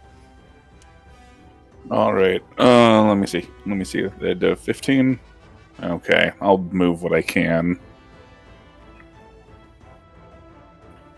And then is the rapier I have in my inventory the weapon, or is it something else? Wait, let me check. On D&D Beyond, you mean? Oh, sorry, on Foundry. Yeah. Oh, it might not be the right one. Yeah, I was looking at it because apparently I have a rapier, and then the rapier +2 is infamy. Yeah, you don't have it in your inventory. I don't know what's up with this rapier, but you can rename it later to be the proper thing. But let me add in the damage modifiers to it, because this is wrong. We should be doing a little bit more damage with it.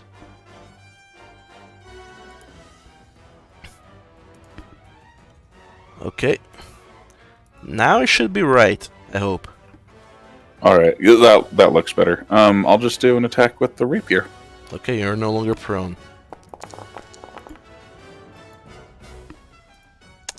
Uh, 11 is going to miss. Dude, these dice. I Like... Something's wrong. something's very wrong. That'll just have to be my turn. It's not like I have anything else I can do with my bonus action.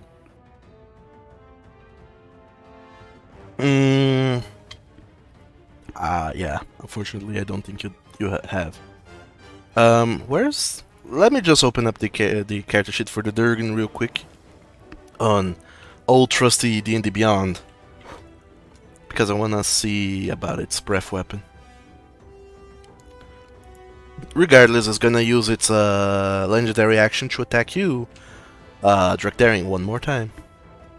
After Calaris' turn. Yeah, Oh, boy. ends my turn. Da-ba-da-ba-da. Tail attack on Drakdaring. Please That stop. hits. Ouch. I'm not looking good. Drakdaring and Calaris are both below half health.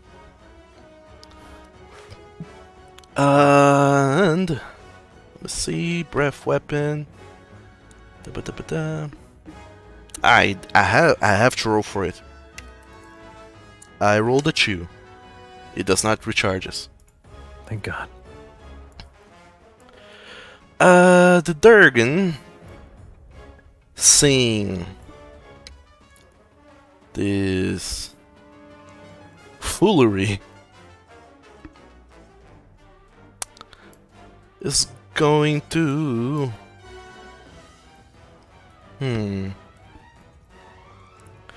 Yeah, it's going to go ahead and attack both Drakdaring and Calaris. So Drakdaring, it's going to make a multi-attack. Can't wait. First, it's going to try and bite you. Mm-hmm. Oh my goodness. See ya. You are super down. I'm super KO'd. Go to sleep, son. Good night. Next step is going to try and claw at you, Calaris. 16 versus your AC. 15 It hits for 12 points of damage. with uncanny dodge. I can do that. I can half that. Choose 6. So you suffer 6 points of damage, and that's your reaction, I believe.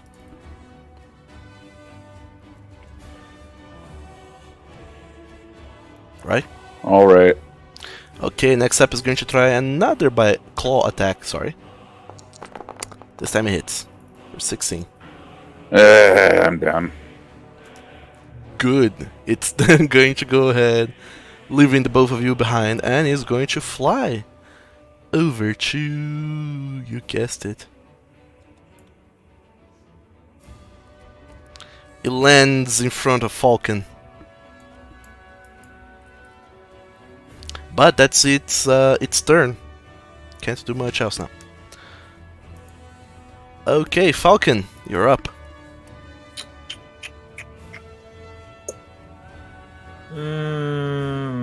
Let's see. I have that. This. You have many spells, you have a staff. You probably have some other items in your inventory. I do have exactly those things. And I'm going to use Staff of Erupting Earth on the dragon. Alright, how many charges Okay. are you using? No, don't melee it. That's that which you rolled is how many charges it recovers early at dawn. You have to choose how many charges you want to use. Let's see. Let me just reread this thing. You can use 3 charges to cast the spell, Erupting Earth, and then you can use 1 more charge to upcast it by 1 level. It has 6 charges. If you cast the last charge, there's a 5% chance your staff becomes dust. It does cast the spell, but you lose the staff. Yeah, 3 charges per spell level up to 6. So it goes up to That's written wrong. It's 1 charge per spell level. Oh, okay. 1 charge per spell level, and it has 6 charges. And this Use erupting the owl. earth is. You might not survive this. Sorry, Lost what? everything. We're gonna be Use fine. all charges. You're a cleric. We're gonna be fine. I don't think so. I think we are going. No, it's going to die. fine. It's fine. Don't panic. I'm going to cast. I'm going to use 3 charges to get the maximum 6 level shot. Are you using all charges? I think it says I can go up to 6th, and it starts at level. Erupting Earth is level 3, so I think I can only bring it up to level 6 damage. Yeah. But you're using all 6 charges then. I thought I was only using 3 charges. No, it's 3 charges to cast it at 3rd level, 4 charges to cast at 4th, 5 charges to cast at 5th, and all 6 charges to cast at 6th level. Oh, okay, yeah, I'm going to cast the entire thing. Alright. Okay, Let's see. so Damage decreased by 1d12. go ahead and cast Erupting Earth at 6th level. I don't think you can do it through the staff. You will need to probably import the spell to your That is spell a book. Huge Okay, range cast of his. it. Let me double gosh. check. I think I think I can drag Erupting Earth out into my spell scroll. Erupting Earth. Okay. Oh, neat. Yeah, Oh, it lets really? me drag out the spell scroll. That's actually really helpful. But That's really it's cool. supposed to be higher than that. But Yeah, cast it at 3rd level. Oh well. Oh shit. Spacey, what are you doing? Listen, nobody else has had to use a magic staff. Okay. No Fair one else is enough. a wizard. Fair enough. Okay, so what you're doing is 3d12 bludgeoning damage plus 1d12 for every level. So just roll 6d12. Yeah. There we go. Oh my goodness. Good God. It gets to make a dex saving throw on a 20-foot cube area. I imagine you're targeting nothing else other than the Durg, right? Just that. Yeah. No, I'm not hitting myself with Erupting Earth. Okay. I'd be pretty desperate. It seems like it makes it. Your spell save DC is 15, right? My spell save is 15. Alright, it makes it. I believe it suffers half damage. It does. Yeah, it does. So, half of 35. I don't have to calculate. Foundry does the math automatically for me. Okay, that's a hefty amount of damage. The creature looks weakened. And, Falcon, I need you to go ahead and roll d20. If you roll 1, your staff becomes dust. And you have a very bad track record of 1s today. Don't. There we go. Hey, not a 1. Okay, your staff doesn't becomes dust, but it has 0 charges right now, so you can't cast it again until next dawn, when it recovers 1d6 charges. In my defense, I only rolled 1-1, and that didn't happen. True. So, that's your action. What else are you doing for your turn? That was technically not a spell, right? I was technically not casting it. That was a staff. I Figure guess. this out, DM. Yeah, no, it wasn't a spell, I guess. You didn't cast a spell, or did you? I Technically, used just a used an magic item. Anybody could have casted that. You all saw it.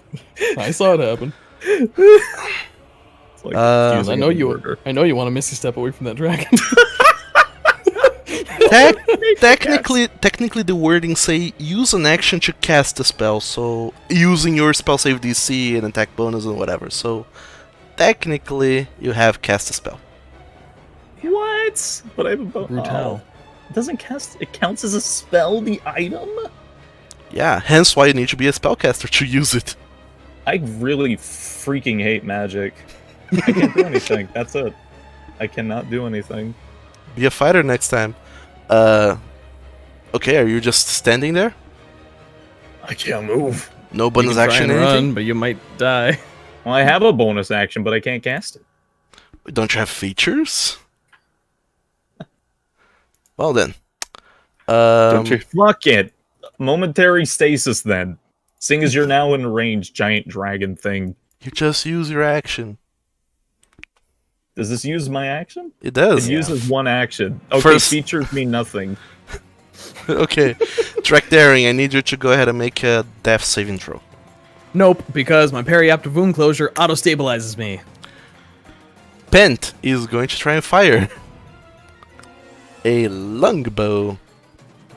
And never have I been noped so hard before.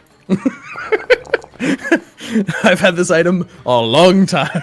And for the first time Here, today, yeah. Pent misses. Pence was the real hero all along, to be honest. He's the only consistent one of all of us.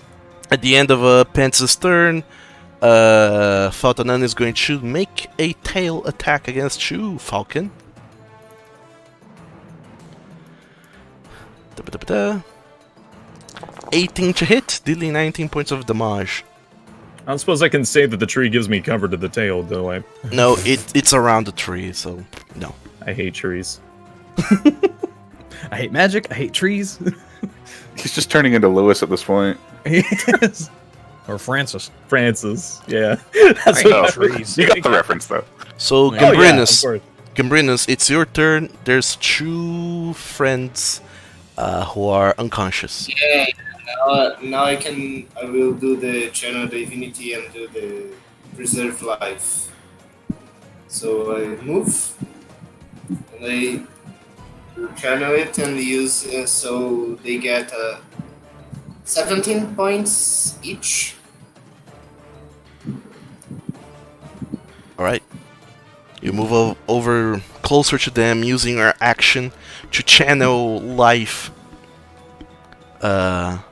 wirelessly towards your friends, your companions, giving them each 17 hit points, Colaris and Direct Daring. Wonderful. And technically you have one extra point to give to whoever.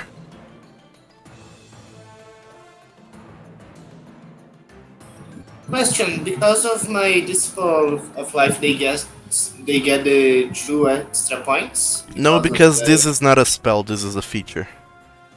Oh fuck it. So I don't know who is more down.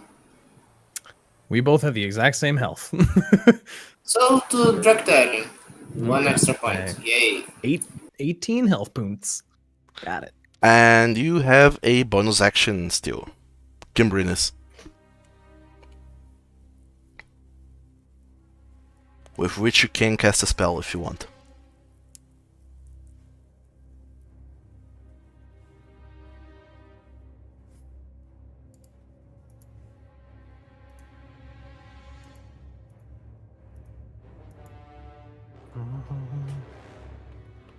Oh my goodness, a spiritual weapon. It's a good choice. Yeah, it was the I haven't seen this spell casting for so long. It's been a while. It's such a staple of D&D and I haven't seen this spell cast. Spiritual weapon, I can't see. well. It was the only thing I could do right Yeah, it's a bonus action to summon it. So. now, so that's it. Yeah, you could do that, or the other thing that I forgot, Toll the Dead. Spiritual weapon. Okay, does it works? Please tell me this. It does. Great. There's a gosh dang it. Oh, there it is! It's a tiny, tiny sword. Like, where Ooh, the tiny hell sword. is it? I don't understand. Oh, there it is. It's so cute. It's like a translucent sword. I love. Can I make it a spiritual weapon? Always display, because we want to be able to know where it is. Okay, spiritual weapon. Gambrinus, you get to make an attack roll. and then if it hits, a damage roll. That's a cantrip? No, that's a No, spell. it's a bonus action. Oh. Bonus action to summon. If you summon it next to an enemy, it gets to attack immediately. So for the attack roll, just a strength roll. That's it. Come again? So just roll my strength ability. Is that it? To hit, you make a melee spell attack, so your spell attack is +5. So roll a d20 plus 5. Yeah. Oh boy, I'm so hungry. Like legit? Because I've got like a sandwich in the fridge that I've been thinking about for the past hour. I've been snacking on rice and chips this Yeah, I don't think I can eat your sandwich. Technically, your wisdom save is the same bonus as well, +5, so I'll take it. 19 does hit with the spiritual weapon, so you can do bonus. You can do damage. At which level did you cast your spiritual weapon? Gimbrinus. Second level. Sorry. Oh shit! Okay. That's all big.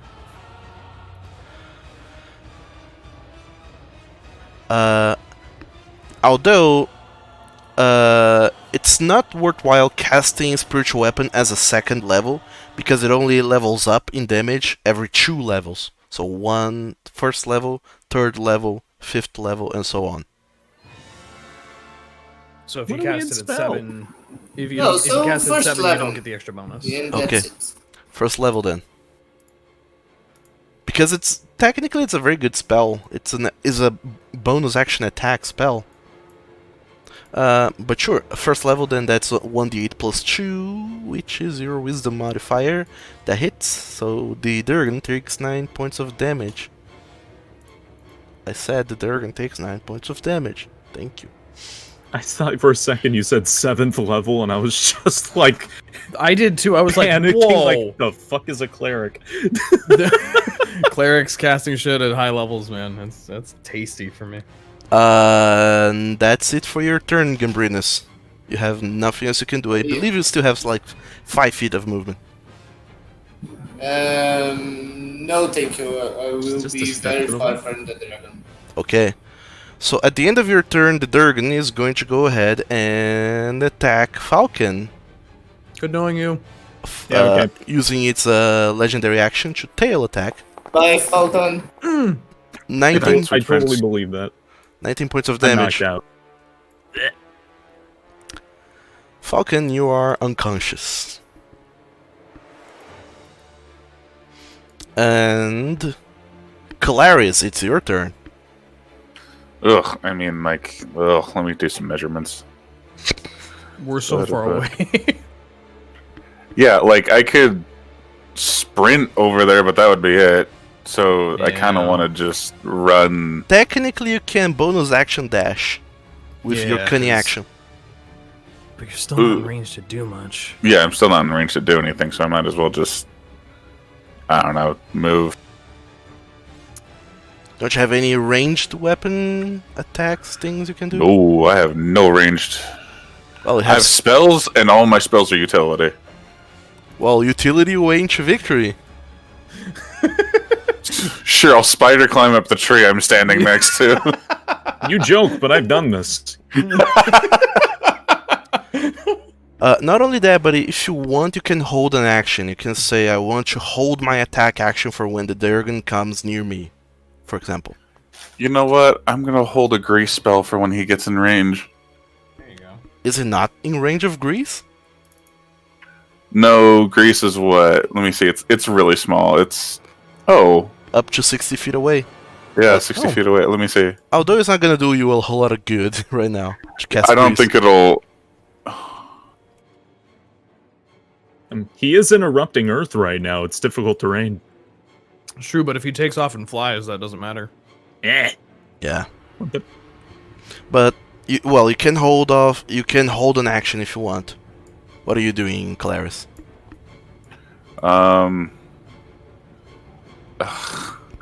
I mean, it's either I cast Grace on him right now, or I guess I could try to hold a melee attack Mm-hmm. if he comes in range for that. That's what I'll do. I'll hold a melee attack if he comes in range. Okay. That's a good idea. And then I'll just end my turn. Mm-hmm.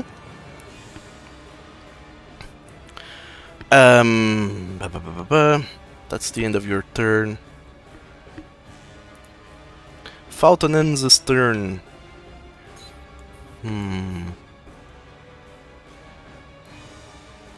It has tasted blood. Several times. Let me roll d20 to see what happens next. 8. It is concerned for its own safety right now. It looks at you all, looks at Drakdarian once again, starting to rise after being downed being downed. Sees Calaris also standing up, still with some of your clothes still frozen and icicles formed near your horns. And Gambrinus is still incredibly spry despite everything that he's been through. And Faltanan just looks at all of you and snarls. Doesn't even notice his pant hiding in the orchard. And I have so much repressed trauma that this is nothing to me. It is fearing for its own safety right now, seeing how close it is to being defeated. It's not going to... God fucking damn it, dice. Don't roll into the ground. Okay, dang it. He doesn't get his breath weapon back, so he is just going to leap off the ground, flapping its wings, looking at all of you and say, "Fine. I know who you are. Calaris Delmarev. Falcon Doku." Knocked out. Knocked out on the ground, unconscious. Bleeding out. Wait. What's the last name of Falcon? Doku. Don't. Just don't. Come on. Don't. Come on. No. Shush you. The Durgan. Yes. They are my friends. I need to know more about them. Oh. Well. This is unfortunate for the people watching, but all four of you, the players, stick around. On our after talk, I'll explain what's going on. But anyway, the Durgan just snarls and flaps its wings and says, "You think you're doing greatness. You're only delaying the inevitable. All of you will fall as slaves as they're meant to be. And all of your kingdoms will fall with you. I swear. The land which you inhabit, your realm, will know our wrath when we strike. Just you wait." And then he starts flapping its wings and flying away, seeing as it's down to dangerous levels of health and does not want to be slain. As it flies away, all of you manage to breathe with immense relief, knowing that you escaped, you dodged such a nasty bullet. But despite all odds, most odds, all of you are alive and well. Albeit bruised and beaten and bleeding, you are well. Except for Falcon, who's currently bleeding out. Yep. Help. Oh yeah, I walk there, grab him by the tail, and use spare the dying, and pull him in. So as I do that, I use the preserve life and give him a heal and everyone. Alright, so you once again dispense healing from your pool of 35 hit points to make sure your companions are back to health to some degree. Pant comes running off of the orchard, unknocking one arrow that he had on his bow and approaching everyone, looking.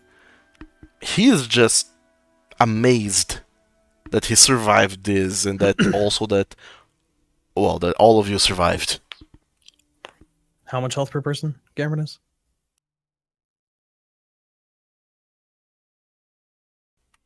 Gambrinus, how much health per person? 35 does not divide. To Three make people. things fair, I think 7 to the guys, to Drakdarian and to Colaris, and the other, and Falcon can get the rest. So Falcon gets 21. 21 points of healing to Falcon, which can't do because that's more than half his hit points. Oh yeah, so He can only get 18. he gets 18, and the rest I divide equally to Falcon, to Drakdarian and Colaris. Okay, so that's So, 3 points to divide so- equally, so No, I hate odd it's numbers. 35 points. He gets 18, so it's 12, 17. So 17, 8 points to one and 9 points to another. okay. All of them heal somewhat, still wounded, bruised, and they don't look well at all, but they look alive, and for now, well, alive and free, and for now that's all that matters. I would like to point out that Falcon's very first thing he does upon waking up is lift both his arms up and cast Misty Step and just slide over a few feet. Just still laying on the ground, and then he just flops back onto his back. Just stop, walk over, and offer one hand, like, you okay? Oh, I make a gesture so he can come back, and I cast Prayer of Healing. So I spend 10 minutes praying to Pasperon and heal the guys a little more. I Alright. wanna sleep. Are you Prayer, okay? So we, prayer of healing is a roll, right? yes. Okay. So I use it on a second level, so they get 12 plus 2 plus 2, so it's 14 points to everyone. Okay. Actually, it's only 12. D&D Beyond already adds the modifiers, it seems. Really? It seems. Oh, okay. Oh, if you say so, you say so. Yeah, it's a 2d8 plus your spellcasting ability modifier, which is plus 2. And then the 4 is from that, so it's already calculating everything correctly. 3 plus 3 plus 6 is 12. And then you recover some as well. Okay. And then Dad. What?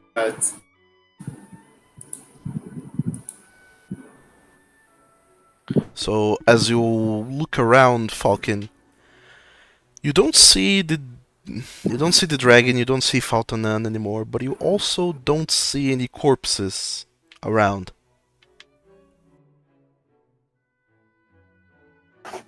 Oh, good. I don't see my dead body anywhere. Yeah, you're fine mostly. Were we expecting dead bodies? What? Some of us could have died there. I mean, he took I a wanna pretty good sleep. chomp out of me. I'm going You to can't bed. sleep yet. No. Come here. I have no spells. Okay, I have. I'm a going to very, pick you up very off the important ground. Come question here. right now, and I need you guys to focus. Where? I'm going to look at the other two So, because Falcon Falcon, is so out of it. Where What can was we your go that's last name safe? again? Come again, Gambrinus, what did you say? Falcon, what were your last name again? I never said my last name, also I don't know. The dragon said it, though.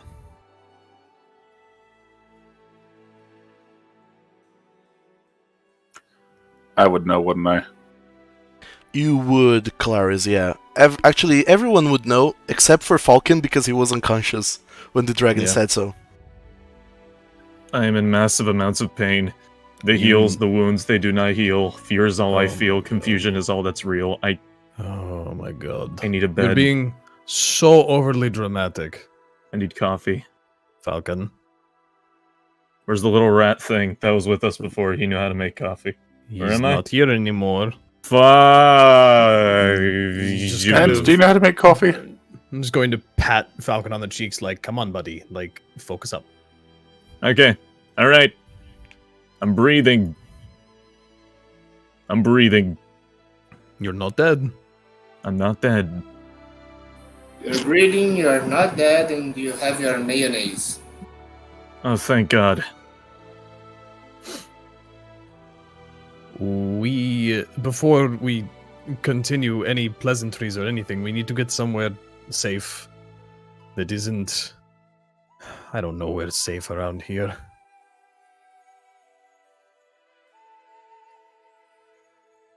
What about you two?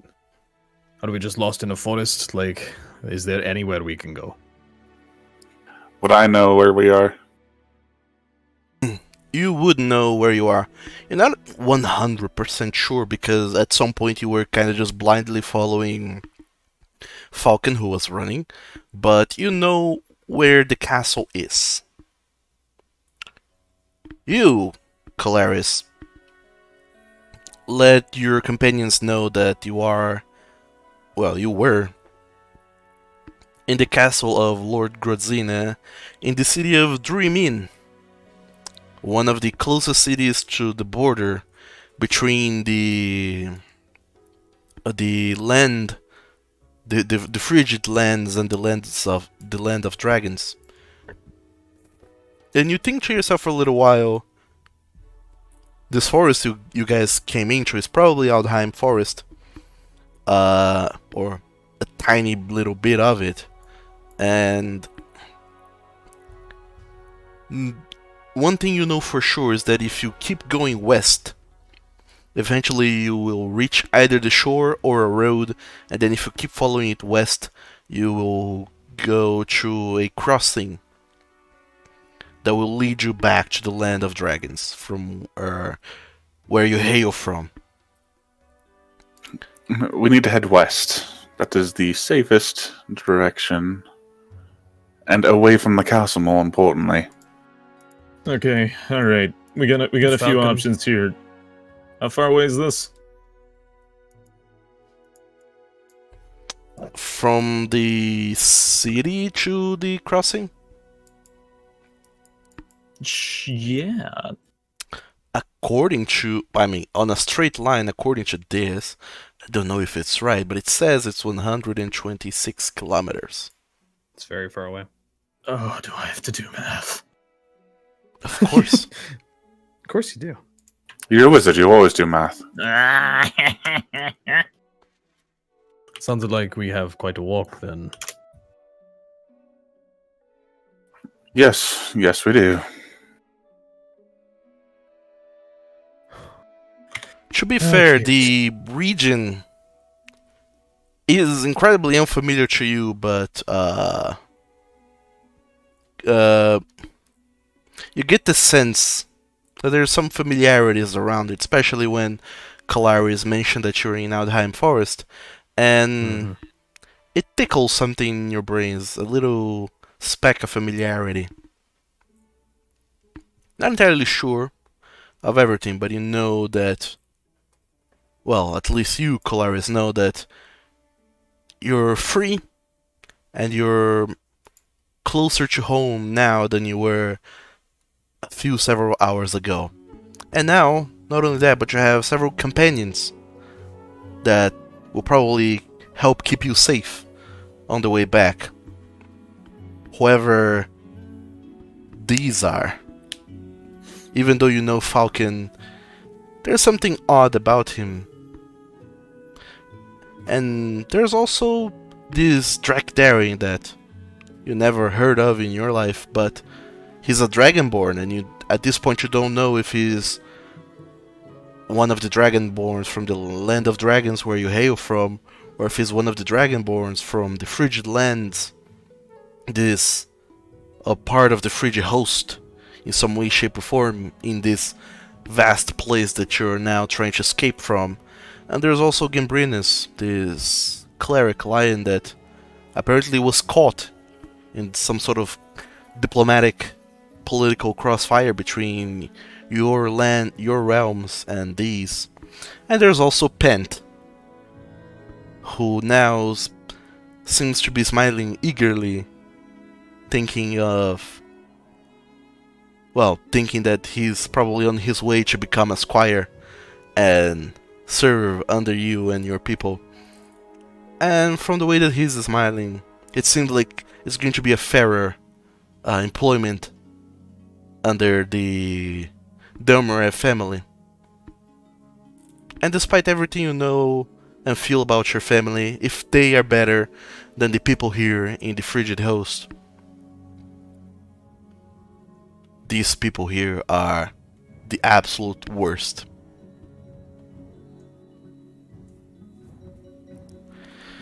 And that, everyone, is where we're going to end today's session. That was too many natural ones. I need to go have a shower or something. Cleanse yourself. Wash off the filth of the natural Seriously. ones. Ugh, I don't blame you. that one I'm round still ruined surprised that everything. no one died.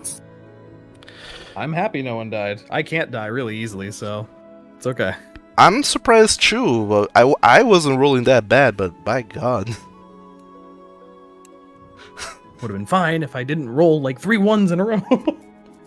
I think you only landed one attack on the Durgan, which is... I landed 2 because one of my attacks and one of my attacks of opportunity. Oh yeah, the attack of That's opportunity. it. Out of the 7. 11, something like that. There were a lot. We did 3 rounds of combat, so yeah, it was. You poor thing. But anyway, thank you guys so very much for watching, Twitch viewers. Sorry for a much slower paced session. I have my throat is destroyed, and I'm trying not to talk too much and describe too much, despite what we did today was very descriptive. But I should be feeling better for the next session, which will happen again next Tuesday at the same time, at the same place, with the same players. Hopefully nobody leaves until then. And then you all can enjoy some more adventures and natural ones with these people here in Conquerors of Nolyn. If you enjoyed this, make sure to go to my YouTube channel to catch up on previous episodes if you missed any, and don't forget to, do the things like give likes and subscribes and all that jazz that helps a little bit. In any case, see you all later. Thank you so very much for watching and sticking around with us for some delicious D&D, and I hope you all have an amazing week and that it might be blessed with no natural ones. Goodbye, Twitch people.